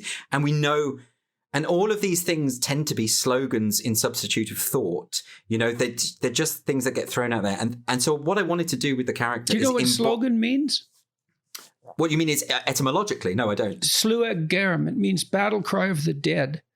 I love that. Oh, God. That's for sure, man. I mean, if that doesn't send a chill up your back, you didn't understand it. Well, this is it. I'm going to use that. That's great, because it is a kind of... it's almost like a battleground of zombies who don't have any capacity for independent thought anymore. I mean, you try get into a conversation with someone like this, and I have many times. Well, sure, you of all very people. publicly, and the slogans that come back at you all the time, and the lack of interrogation of those slogans, you know. But what I find so frustrating and so horrifying in some sense, I mean, I think a great canonical example of that is the interview that Helen Lewis did with me for GQ. Which is, it's now more popular online than the Channel 4 interview, which I think the GQ interview has like 32 million views or something preposterous. But I never did talk to Helen Lewis. I just talked to the ideology. And it's not, I don't like that. I like to talk to the person and find out what they think. But I heard you saying as well that before the interview, she was very frosty and yes. Almost as though she had decided what you were in advance, funnily enough. There was no almost. She definitely decided what I was before the discussion. Yeah, yes, exactly. And she's been beating the same drum more recently as well, which has driven many people to the interview, because she published an article in the Atlantic Monthly and in another locale as well. So when you're faced with those, I mean, I just see it all the time so often. And to give another recent example, that we had the obviously since the Harry and Meghan interview with Oprah Winfrey, and there was a controversy over here because Piers Morgan, who hosts a show called Good Morning Britain, got into an argument with another colleague on the show, a man called Alex Beresford, I think. And it was really interesting watching. Once they'd had the argument, they sat down, they tried to talk through the issues. And Piers Morgan pointed out that some of the things that Meghan had said in the interview were factually wrong and had been proven to be factually wrong. His response was, Alex Beresford's response was, but that's her lived experience. And then he said, yes, but we have the evidence here that it is factually incorrect. And again, he said, but it's her lived experience. So in other words... See, that's that insistence that the fantasy world, the subjective world trumps everything. Right. So and that once you've... It's almost like these phrases... If you use the phrase lived experience or toxic masculinity or whatever, you're in the club. What you've signaled that you're right. You know, and I know that academics have always done this, you know, the jargon, you're in the group, you're in the in-group if you've got the right, if you know how to deploy the right words. But there's something more sinister about this, because you're morally right in these situations. That's exactly. The sinister thing, is that it's morally incontrovertible. You've made the statement and that's it, and there's no further discussion. Yes, well, you're not evil. That's what you're saying. Right. I'm not evil. So the reason with Titania, I wanted her to be obsessed with this language, and why I read so much of this stuff so that I knew the way that they speak, is because I thought the best way to expose the inherent contradictions of that position and the thoughtlessness. Moreover, the thoughtlessness of that position is to embody it in a character. Right. So you were playing a dramatic game, essentially, which is a form of thought. In doing so, I've actually come to understand the people I'm satirizing a whole lot more. And look, let's face it, every now and then they'll hit on a point that is actually right. And you know, even when I read White Fragility by Robin DiAngelo, which I think is a terrible book and is so flawed throughout, every now and then she'll hit on something and you think for a moment, oh, there's something in that. And then she'll undercut it by saying, well, everyone's a racist and all the rest of it, you know, and it just goes back to being absurd. But, and that book in of itself is a very good example of this, you know, setting up a reality that cannot be penetrated, because she will say that any kind of critical questioning of her position is evidence of the very pervasiveness of white supremacy that she's identified. So you can't win, because even engaging in a discussion is proof of your malevolence, according to her theory. It's absolutely hopeless. But I thought because the movement is so riven with contradiction, actually the more effective way of tackling it isn't through dialogue. Firstly, because the people I'm talking about are impervious to reason. They mistrust dialogue. They see debate as a form of violence. So you're never going to get through to them that way. Yeah, and that's actually an explicit part of the theory. It really is. So then in creating a satirical character... Right, it's not that they're anti-free speech. There's no such thing as free speech in that theoretical framework. No, it's a misapprehension all the way down to the bottom. Which is why I get so frustrated. I've often been in debates where I've tried to invite these very people to participate in the debate, to hear them out. And they would say that to even appear would be to dignify the position. So it's an absolute nightmare. And it also protects themselves from potential criticism, which is, of course, the whole point. But I thought by creating a satirical character that embodies those contradictions, that thoughtlessness, it might reflect back onto them I suppose how they look to normal people. Because I don't think they appreciate, I think they're so caught up within their own little bubbles, with their own little groups. They never hear an alternative point of view. I mean, I used to work with academics like this who were so within their little groups, and they're constantly quoting each other and supporting each other and giving the illusion that their views cannot be disputed. But what if you're suddenly confronted with how other people perceive you? And will that give you pause for thought? Okay, so when you started Titania, you didn't announce that she was a satirical character. You started playing on Twitter. Tell me the story. What happened? Because that Twitter account became extraordinarily well known and very rapidly. So I'm curious about how you did that and how you responded once it started to, amass some cultural significance. I was very surprised that it took on.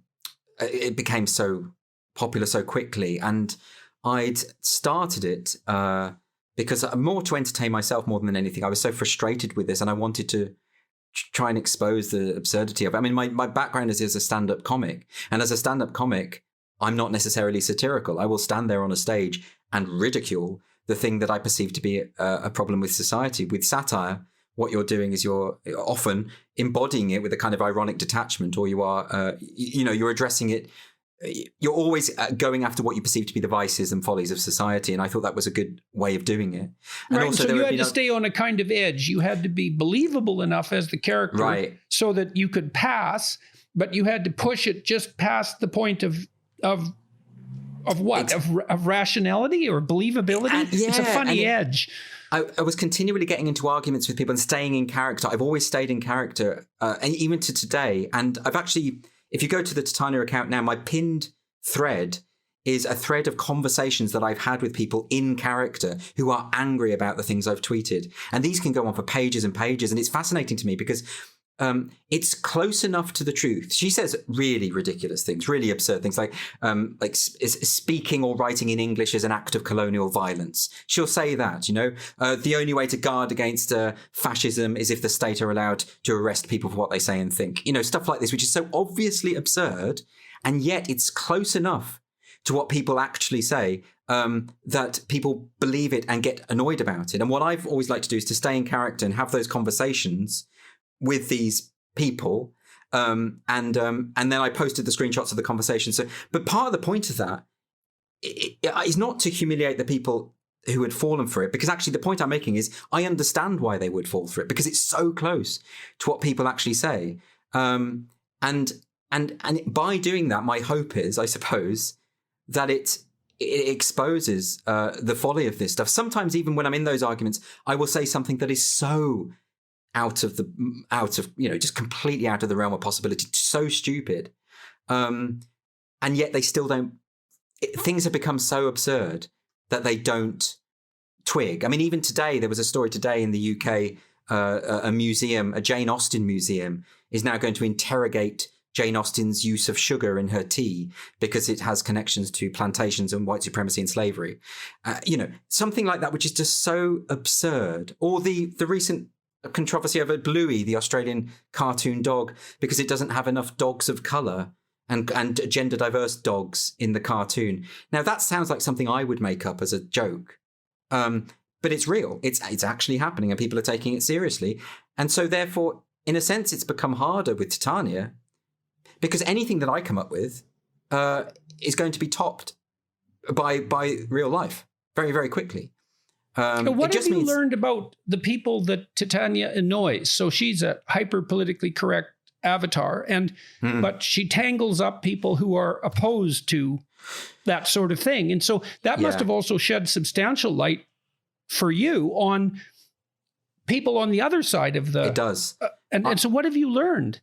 Well, one of the things is that the people on the other side, who might even be quite might even be of my opinion about these things.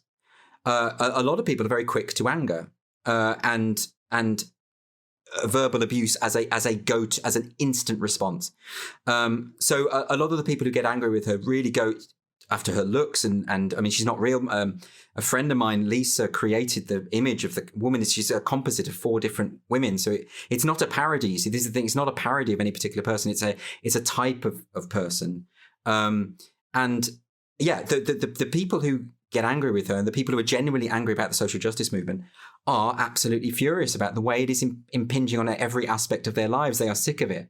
So when they see someone as extreme as Titania, they really let rip. And I don't think that's healthy. You know, it's not in my nature to go and abuse someone online or to get angry online. But I've seen the extent that what it shows, I suppose, is that kind of instinct to immediately go for the abusive or the vicious or the attack or the ad hominem is present across the political spectrum. It's everywhere. Or maybe that's just a sign of Twitter. Maybe that's just a symptom of social media. And I've learned a lot about how social media works. I think that's another thing about it, is that I've really, for one thing, the fact that she's been banned a number of times, and I've learned how to avoid the bans and about the way that big tech censors and how they censor and why. So what is she being banned for? So the tweets that she was banned for, a couple of times she's had a number of 1-day suspensions, a number of 7-day suspensions. Once or twice it's been inexplicable to me why she would be banned. It seems a bit like someone at Silicon Valley has twigged that their precious ideology is being mocked and they don't like it. That's the only explanation I could think of. However, on a couple of instances, it's when she's I suppose what they would say incited violence. And of course, she hasn't done anything of the kind. There was one tweet where she said she was going to go to a UKIP rally. UKIP is a right-wing nationalist political party in the UK. And she said, I'm going to go to this UKIP rally to punch people in the name of compassion or love or something like that, you know, which is the idea that a lot of these activists have, that actually, whereas words are violence and awful, actual physical violence can be defended, you know, in their view. It's so perverse. And of course, I was making a comment about the perversity of that idea, that you think microaggressions are actual violence, but you're perfectly content to go out and set fire to cars and beat people up if they have the wrong opinion, or pepper spray people in the face if they voted for Trump. You know, there's an obvious contradiction there that I was trying to expose. So she had a ban there. I think that might have even been the one where she was permanently banned. I had an email from Twitter saying, this is a permanent ban, you're not getting back on. And then there was a bit of an outcry from people who follow her, some prominent people who follow her, and Twitter changed their minds and brought her back. And as a result of that, inevitably, her follower count leapt, because of course, when you try and censor something, you draw attention to it. But you're always treading a fine line. I mean, my friend Lisa, who I mentioned, Lisa Graves, used to have a Twitter account called Jarvis Dupont, who is one of my favorite accounts on Twitter. And he was banned, completely permanently banned. They actually went on a bit of a purge of satire accounts. There was one afternoon where Twitter purged 12 or 13 satirical accounts and deleted them. Titania came back for some reason. I think it's because she was the bigger account. But a lot of them just got ditched. And that, I think, shows that, you know, the powers that be at Silicon Valley, they don't like to be mocked. No one in authority likes to be mocked. It's the best way to undermine authority, isn't it? And it's why every despot in history has killed the clown. Well, you know, that's why we have to be so careful when any of our laws start making comedians nervous. They're the ultimate canary in the coal mine. And I'm even more so than artists, I think. The artists are next, probably, but... Absolutely. I mean, you'll know in Canada, Mike Ward was fined, I think, $42,000 by the Quebec Human Rights Commission for a joke that he told. And by the way, this is not... Yes, and Montreal, of course, has one of the world's great comedy festivals. And some of that humor, I've been to the comedy festival a couple of times, and at midnight you can go and hear particularly outrageous comedy, which I actually think it was in one of those where he said what he got fined for. And I don't even know the context because he said it in French, for one thing. So I didn't fully understand. But I read the transcript and I spoke to him about it. And what was interesting is that he's not some, open mic act who hasn't been on the... He's an established, famous, successful comedian who was fined for a joke that if you actually break it down and analyze it, there's nothing remotely offensive about it. I mean, it's perfectly possible. I don't think comedy can exist without the potential to cause offense. And what worries me... Neither can truth. Right, quite. And so comedy is almost always truth, almost always. That comedian says something funny and it's true in a way that people didn't expect, and they know it. It's also that thing of teasing the boundaries of tolerance, of almost having that kind of cathartic effect, the way that the ancient Greeks would watch a tragedy and hear about the dismemberment and all sorts of vile things to philosophically to purge themselves of that evil that lay within. In a sense, when you hear a comedian say something utterly outrageous, it can have that effect on you, and you laugh in spite of yourself, and then you laugh again because you are saying to yourself, why did I laugh at that?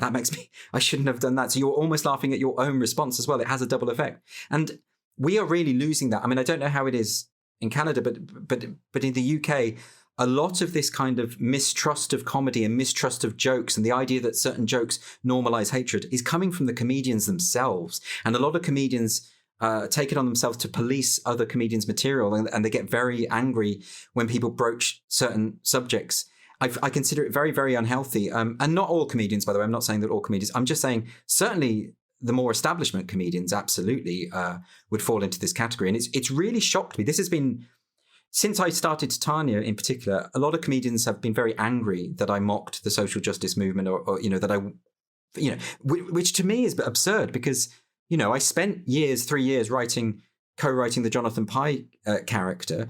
And because that predominantly mocked Trump and the right and conservatives and those were the targets, that was okay. So I never got this kind of venom about that. But as soon as I was mocking social justice ideology, which I perceive to be an extremely powerful ideology.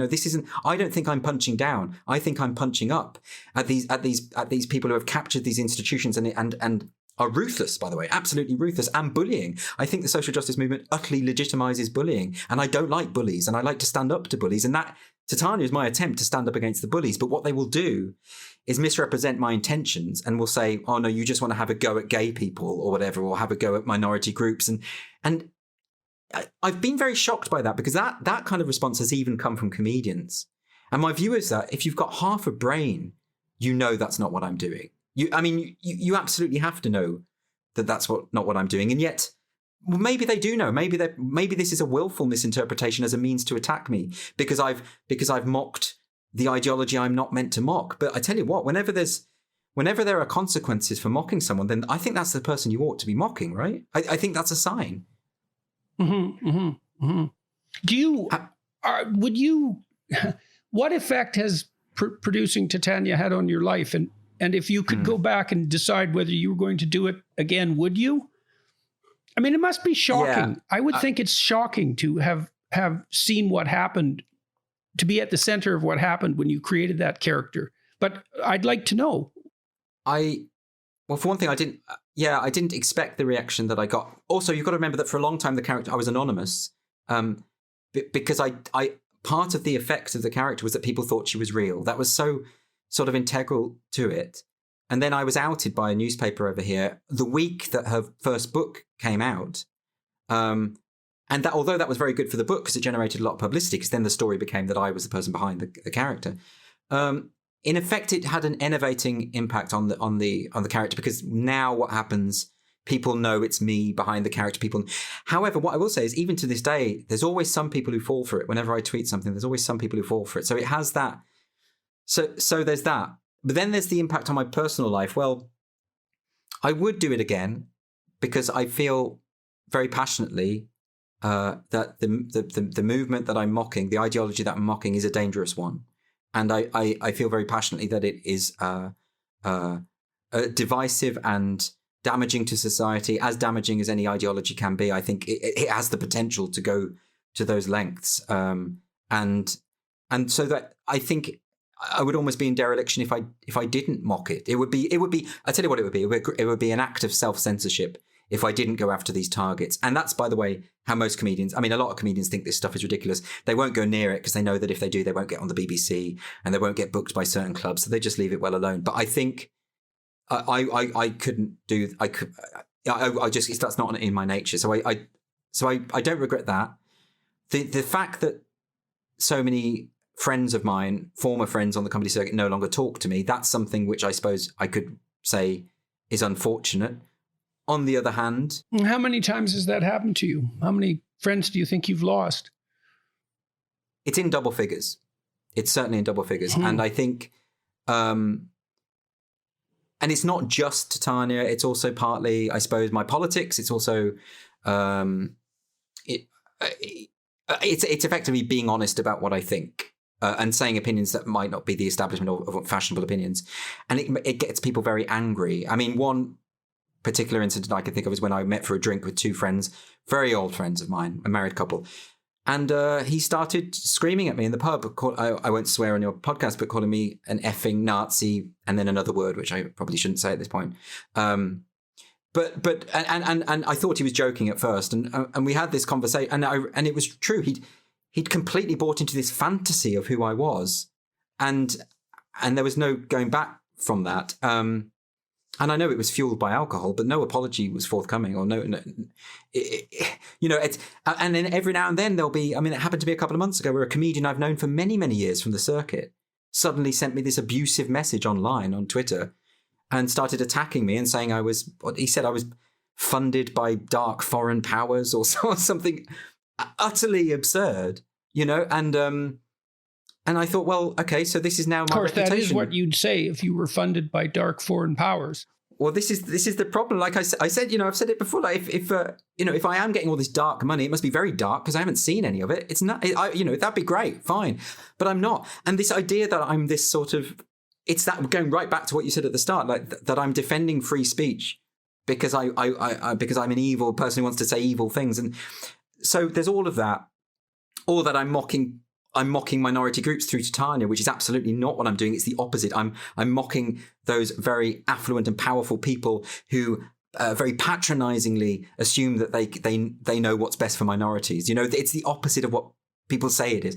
But these kind of experiences, on the one hand, I think it's a bit sad, isn't it? Because there are people now, I've had to go through my phone and delete lots of numbers because I know we'll never talk again. But on the other hand, were they my friends to begin with? I'm not so sure. If they can suddenly become so bigoted, and that is the word. It's an indication of how profound the divide has started to become in our culture, right? 20 years ago, I never lost any friends because of my hypothetical political opinions, but what things have changed. You must have lost. Your case must be much more severe than mine, because you're so much more famous and so much more known. Have lots of friends turned on you? No, actually, not a lot. There's some outstanding exceptions. Although even in those situations, I would say there was extenuating circumstances. No, I've been really fortunate in that regard that my close circle of intimates, my family and my close friends have been staggeringly loyal to me under, which is wonderful, severe distress. Yes, that's wonderful. So is it maybe the case? Does that tell us that actually what it's really about is the fact that I was working in an industry, which is, the comedy industry is so on board with the woke ideology to such an extent that in fact, so many of so many comedians are now really just avatars for that ideology. Maybe. I mean, my professional colleagues certainly haven't leapt to my defense. Well, that's what I was going to ask. Actually, I mean, surely. That's pretty much done with. I mean, I would say my name, I've decided this recently because of the slurs that have been associated with me. I can't in good conscience accept graduate students anymore. Because if they go out, you talked at the beginning about this register that's been set up in Britain, where if you are accused of a non-crime hate act, it's recorded without a trial. I mean, I've been on hiring committees many, many times, and especially in academia, there's an oversupply of highly qualified people, of radical oversupply. And so if there's anything in your record at all that's the least bit contentious, it's like you're done. And so being my student, that's not a little bit contentious. That's really, really contentious. And so it's now become impossible for me to serve my proper function as a scientist and as a university professor. So that's it's taking a lot of adjustment on my part to get accustomed to that. And I don't practice clinically anymore as well. And there are a variety of reasons for that. But certainly I've become very, very susceptible to attacks through the College of Psychologists, the governing board. They can make the life of a practitioner brutally miserable with a single letter. And that's very, very punishing. And it's also perhaps not necessarily good for my potential clients to be associated with someone who's controversial. They already have enough trouble. So although I've been fortunate on the family and friends front, on the professional front, things have been, more dismal. Isn't that just suggestive of the power of this movement and the effectiveness of cancel culture? In fact, the ease with which people can become stigmatized. All it takes is a few accusations of you're far right or alt-right or whatever, and it's there. Any prospective employer can Google that and it comes up, and who's going to take the risk? The accusation is sufficient to damn you. And that's what... that you put the finger on the absolute catastrophe of the non-crime hate index. It's like, it's a permanent stain, especially in a technological universe where nothing is ever forgotten, no matter how long the lag. And it's worse because the government here feels no compunction to address this or to... It's no to politician me. seem to has... Well, I suppose they are... Well, because the strategy is that if you oppose hate speech laws, you're obviously a hateful person. Why else would you oppose hate speech law? It's the old thing. And a politician doesn't want to stand up in Parliament and be the one who is seen to be siding with the evil guys, the bad guys. Well, you have to make a very, very subtle argument to stand up against hate speech laws, because you're faced with the problem that there is such a thing as hate speech. Yeah, obviously. It's pernicious and terrible. It's like, okay, so you're arguing uphill. This is, again, why it's such a bloody miracle that we ever had free speech to begin with. It's almost inconceivable to me that we managed to generate the baseline presumption of innocence. That's a miracle. The fact that you can go bankrupt and start again, that's a miracle. The idea that you ever had free speech and that was genuinely the case, that's a miracle. And none of this is given the appropriate respect and awe that it deserves, because it's so unlikely. It's hugely unlikely. I mean, I know in the book I give a kind of very, very short history of free speech from the ancient Greeks to today, and the point of that is to accentuate this point that actually the fact that we have it is astonishing and unlikely, so unlikely, and all the more reason why we need to defend it. We need to be really, really vigilant about any cracks that appear in this, because it will go away very, very easily, if we don't defend it. And it's hard, particularly when it comes to the idea of. That's why I wrote a chapter on hate speech, because and took the other side's view seriously, because just trashing the opposing argument isn't going to help. We have to talk about it and explain, why it's important nevertheless. Well, for one thing, like you say, hateful speech exists. Let's start from that point. Let's acknowledge that hateful speech exists, and it can be hurtful and it can do damage. But then the alternative is a state that might in the future be completely unscrupulous, that is going to decide for you what you can say. And those are the things that we have to tackle. And the other key thing is that no one knows how to define hate speech. UNESCO, the European Court of Human Rights, they've all agreed there's no way to define hate speech. Every European country that has hate speech laws has different hate speech laws, different definitions, subjective abstract concepts such as hate, such as offense, such as perception. And these are on the statute books, and you don't want this stuff on the statute books because it's all very well. I mean, I know we talked about the SNP and their hate crime bill.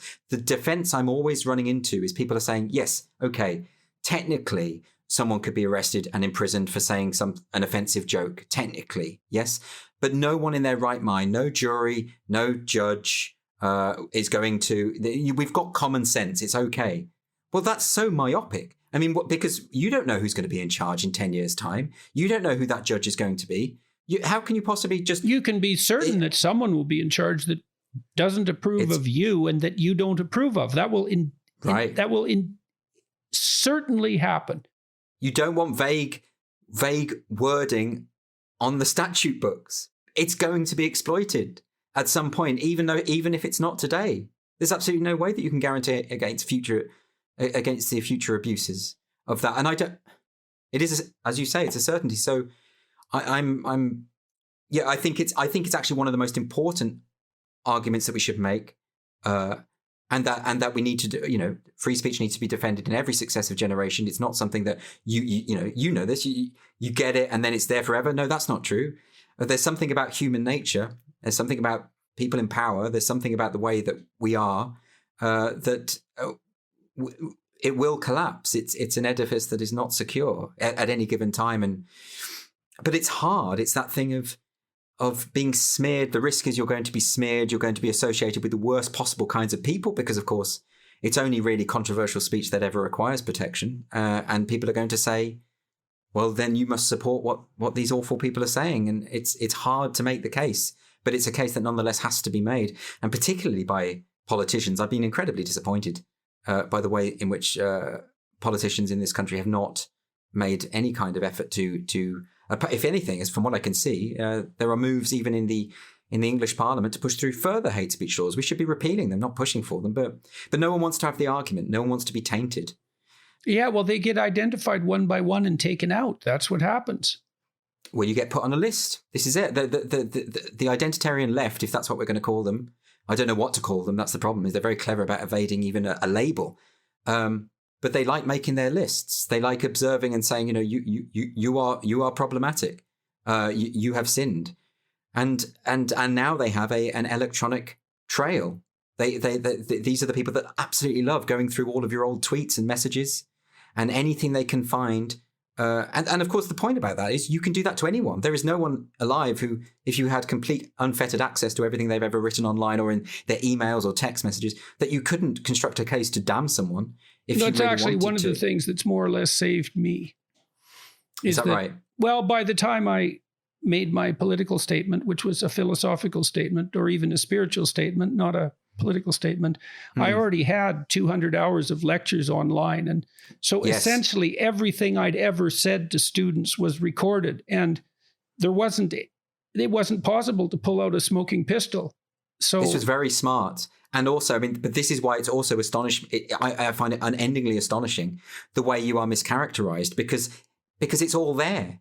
Everything you think is out in the open. You've been very, very, very clear and explicit about your point of view.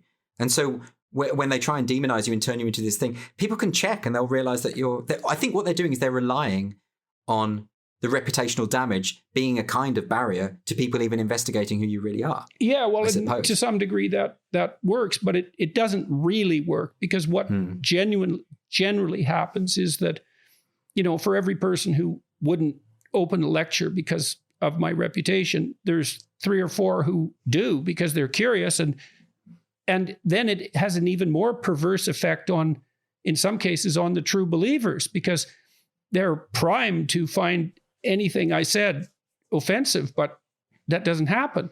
Or maybe they even find it useful. And then that's not good at all. It's like, well, he's Isn't demonized. That interesting when you meet the people, when you get into conversation with the people and you can see that you're not what they thought you were, and they don't know quite what to do with that. And that to me is why another reason why we need more speech, not less. We need to have the conversation so that people can be disabused of the fantasies that they've been wallowing in. But I do very much enjoy that when people expect one thing and then they actually speak to me and they don't see that there's no evidence of it because it doesn't exist. Yeah, well, it's interesting to watch that unfold in the public domain too. I mentioned those 2 interviews, the Channel 4 interview that has been viral and the interview by Helen Lewis at GQ, and those interviews basically consist of nothing but the attempt by the interlocutor to have a conversation with the person that exists in their imagination. Right. But which what's the bears point of almost that? no relationship to me at all. That was particularly the case with Kathy Newman. And it was less so with Helen Lewis, but that was still essentially the issue. It's quite reassuring though, isn't it, that once it's out there, people can see through it. It's very reassuring.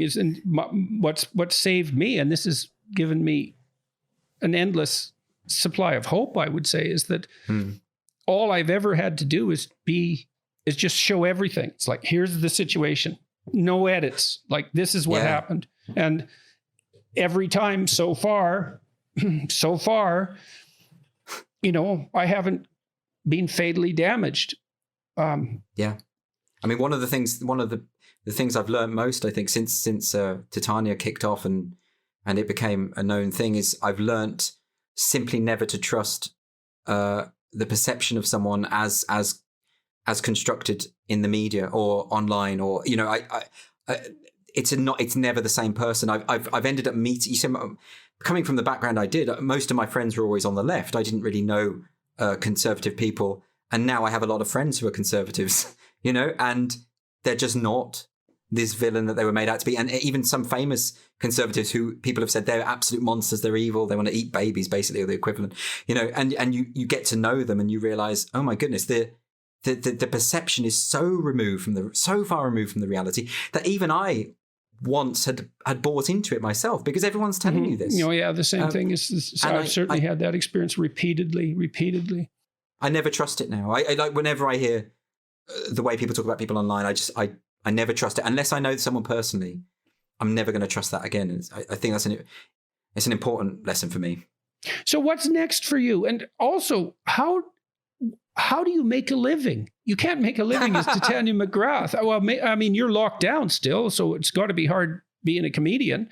Right. So, I mean, well, comedy came to an end. I mean, I did a stand-up comedy tour in 2019, early 2019. And that was really the last big thing I did, because as soon as I was about to do some more live performances, the lockdown came, and it's the same. You know, I'm not complaining, because absolutely every live performer has the identical experience, and we've all, you know, I'm not in a position to complain. It's a very good question. I like it because it's also very direct. How do I make my money? Well, I write articles for various publications. There's the Titania books have kept me going. I obviously used to work on the Jonathan Pye character. We had a couple of television shows and live tours. Those were particularly lucrative. And for a long time, I did just make my money as a stand-up comic. So literally just the money I would make from the circuit. Now I've just got a job with. Well, it's you know, I gave up being a full-time teacher for this, and I was on a regular wage. It was a good salary, and I left it at great risk, you know, because I don't come from a wealthy family. I don't have the means to support myself without this kind of stuff. So I actually went part-time first and was on the stand-up circuit. And then I started earning enough from stand-up to get by. And so I went full-time stand-up. But I was genuinely struggling financially for a long time. And then Jonathan Pye happened, which was very successful. Particularly because we had a big viral hit around the time of the Donald Trump election, which actually went viral in America as well. And that really helped broaden the character. And then we did live tours and all the rest of it. I mean, we played the London Palladium and the Hammersmith Apollo. And so it was a big thing for me. And then Titania happened, and the book did very well, and the second book did well. And how many copies do you don't have to tell me, obviously, but how many? I don't know. Actually, the truth is I don't know. I that's something I should ask at some point. It's the sort of thing I don't look into.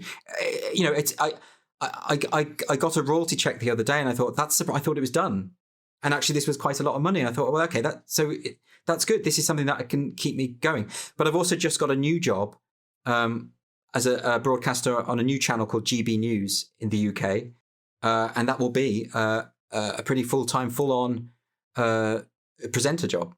So I will. But what's good about that job is, you know, I think we have a real problem with the news media in this country, is that we don't have enough diversity of thought and the conversations that we ought to be having. This gives me an opportunity to do that. So it's very much related to the work I've been doing. But in addition, I'm going to continue with my comedy work and Titania. We're doing some live shows with Titania, played by an actress. We did that just before the lockdown. We had to postpone the tour. Now we're going to do another one.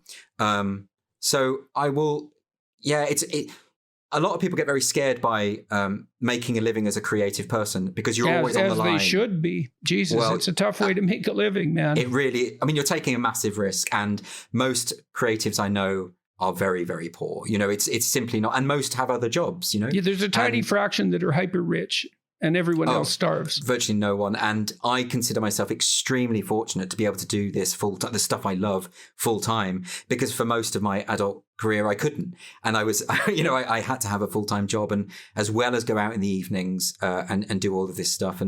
And so it's a real, you have to really commit, and you also have to be aware in the back of your mind of the likelihood of failure. That's that's the other thing that you have to be fully aware of. And I'm by no means taken for granted. I think it's the stuff I've done, comedy and Titania, and the book I've just written. None of this stuff would make me rich. It would keep me going. The new job I've got is going to be a more regular income, which is something I miss. I haven't had this since I was a teacher. I miss that. I miss routine and all the rest of it. But that's another complicating factor is not only if you're trying to exist creatively, not only is it a very high risk proposition financially, but you lack that psychological comfort that comes from routine, which, artistic people often are hypercritical of routine, but God alive, man, routine keeps you sane, and trying to invent yourself every day. That's not for the faint-hearted. I've seen very few people manage that successfully across decades. No, absolutely. And I think particularly in comedy, because you have to work for about 3 or 4 years on the circuit without getting paid anything. In fact, you're losing money because you're paying for your travel expenses, and then you get somewhere and you don't get paid for it. And this is why you'll find a lot of comedians, particularly in the UK, are from quite wealthy backgrounds or privately educated, because they have rich parents who can help them out, put them up in a flat, and they don't have to work during the day, and they escalate much quicker through the ranks. But if you come from my sort of background, you can't do that. You have to have the job, and then you have to. It's like having 2 jobs, and so you have to really care about it. I mean, my advice is always that I do believe, although it comes with that insecurity, if it is a vocation for you, you have to do. I mean, for me, I couldn't have done anything else. It is a genuine vocation for me. Even if I were making no money whatsoever out of comedy or writing or the rest, I would still be doing it because I would feel unfulfilled if I were not doing it. I think there's something also I take your point about the practicalities of living and the business of living, but my God, I think depriving yourself of your vocation can be so soul destroying. I think. No, it is. Well, I've spent a lot of time studying creativity scientifically, and the first thing that's useful to note is that creativity is not common. I mean, everyone isn't creative. That's wrong. Yeah. Some people are very creative. A minority of people are very creative, and I mean, it's a continuum. But you don't get creativity till you get out to the point where what you're doing is original, and that's very difficult. So it's a minority proposition. And then of those original people, there's only a tiny fraction that can make a successful financial go of it, because it's just, you have to be creative. Plus you have to have some sense for marketing and sales and business, and you have to be reasonably emotionally stable, and et cetera, et cetera. It's very, very difficult. But if you are creative by temperament, well, that's you. To not do that is to not be you. It's like asking an extroverted person not to be around people, or an agreeable person not to engage in intimate relationships, or a conscientious person not to be driven by duty. It's like, that's what you're like. And so, you're stuck with it. It's a double-edged sword, creativity. It's vital. It's entrancing. It's necessary. It's transformative. It's disruptive, but it's a high risk, high return game. And the probability of failure is overwhelmingly high. Even if you're an entrepreneur and more practically oriented in your creativity, the probability that you'll make money from your innovation or your invention rather than other people is very, very low. But you need to find a way. I mean, it's also very difficult if you're a creative person to a lot of creative people don't think in practical terms. They don't think in terms of money, actually. They're hopeless. A lot of them I know are hopeless in this stuff. No, they also tend to be casually contemptuous of that and to regard it as practical concerns as selling out. It's like, you should be bloody happy if you have the opportunity to sell out. So I think that the ideal is to find a way to pursue your vocation, but have one eye on the reality that, you will have to earn money somewhere or another. Yes, I agree. And I think it's that's why I think I'm lucky insofar as with Titania, I hit on something that had commercial viability, but it was very true to what I desperately wanted to do. And I think that's so rare. I think some of the stuff I've written, some of the plays I've written, for instance, I don't think would have any commercial success whatsoever, but I wrote them because I needed to write them.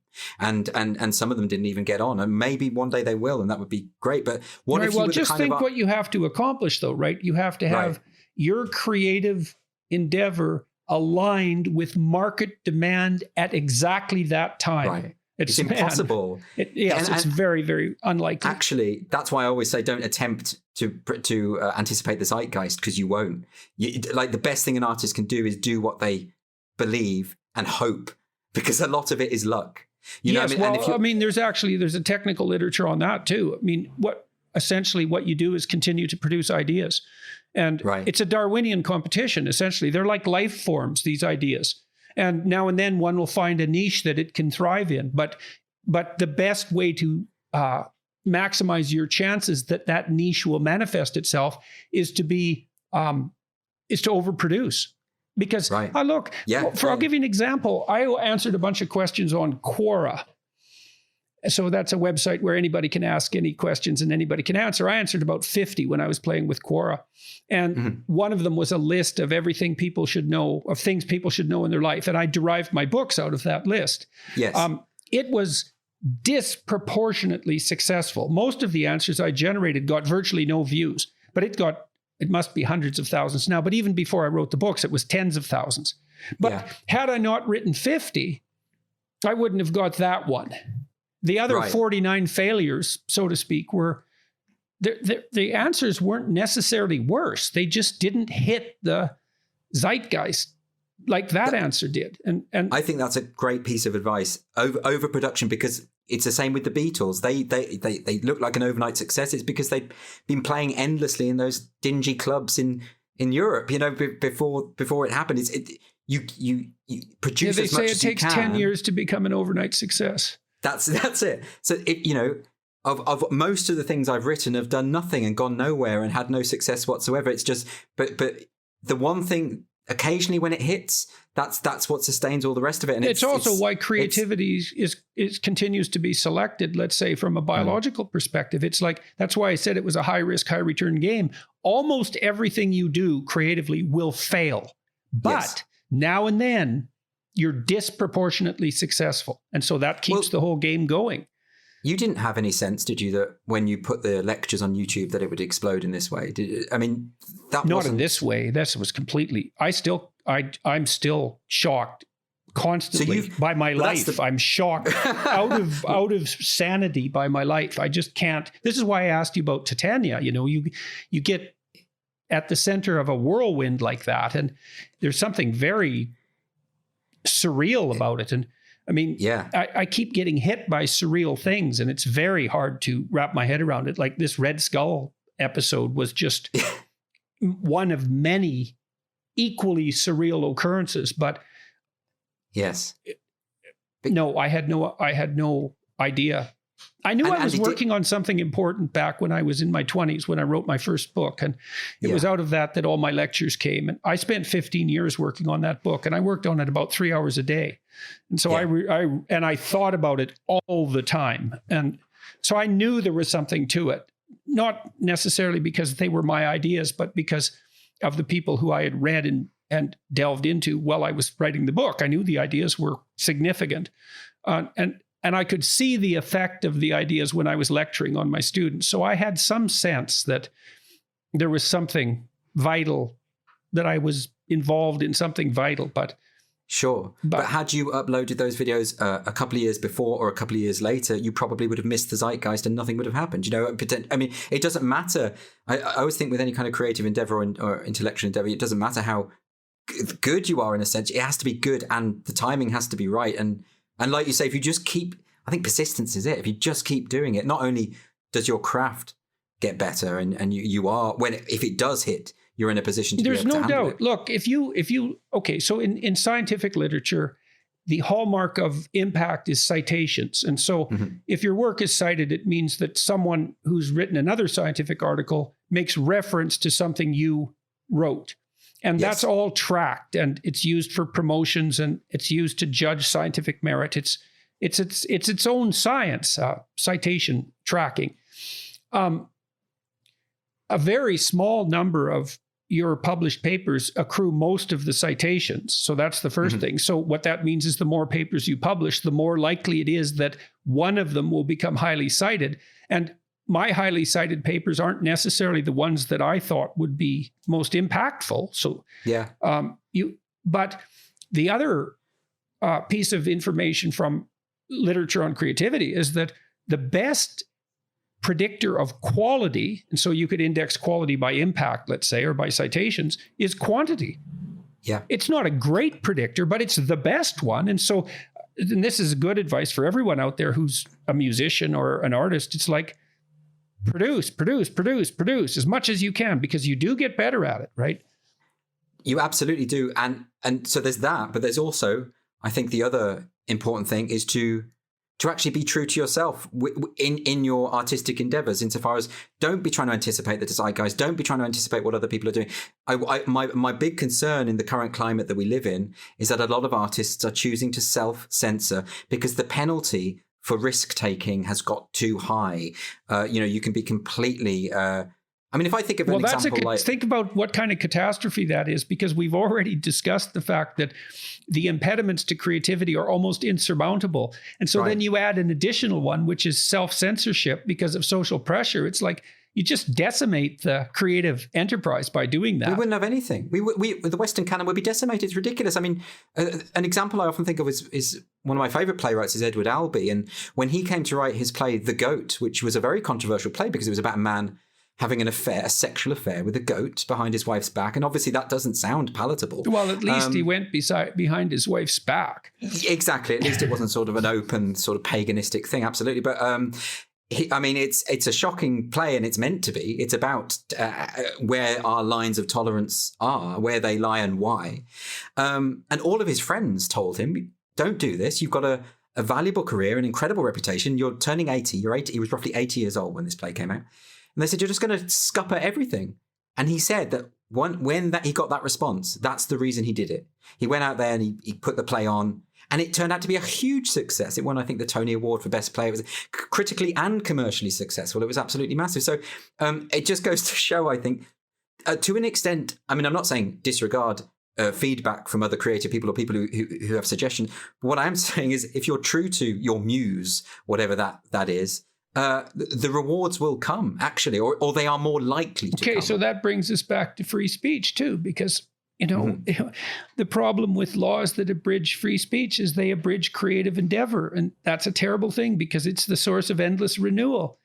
And it's the thing that fixes corrupt structures. And so to take aim at that is to take aim at the very process that would rescue you from the conundrum you are pretending to be obsessed by.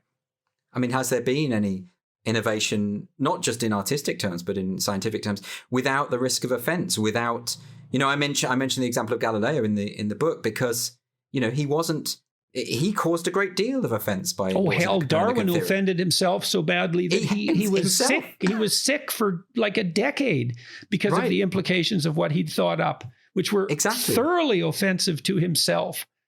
As they would be in with his belief system at the time, but that's we can see in hindsight what we would have lost if people weren't willing to risk offending others. In fact, even what you said to Kathy Newman in that interview about you're risking being offensive by disagreeing with me now in this way, like it's important to risk offending people. It's because otherwise you just end up in this kind of this hive mind and for the arts. It becomes utterly stultified. It becomes so boring when everything is predictable and everything is in line with a viewpoint, and no one wants to. The art is the best way that we interrogate the complexities of humanity. I love what the filmmaker Lars von Trier, he said in an interview once that sometimes when he's making a film, he will take an indefensible moral position and attempt to defend it through the film, which I think is such a fascinating idea. Dostoevsky did that all the time in his great novels, and so brilliant.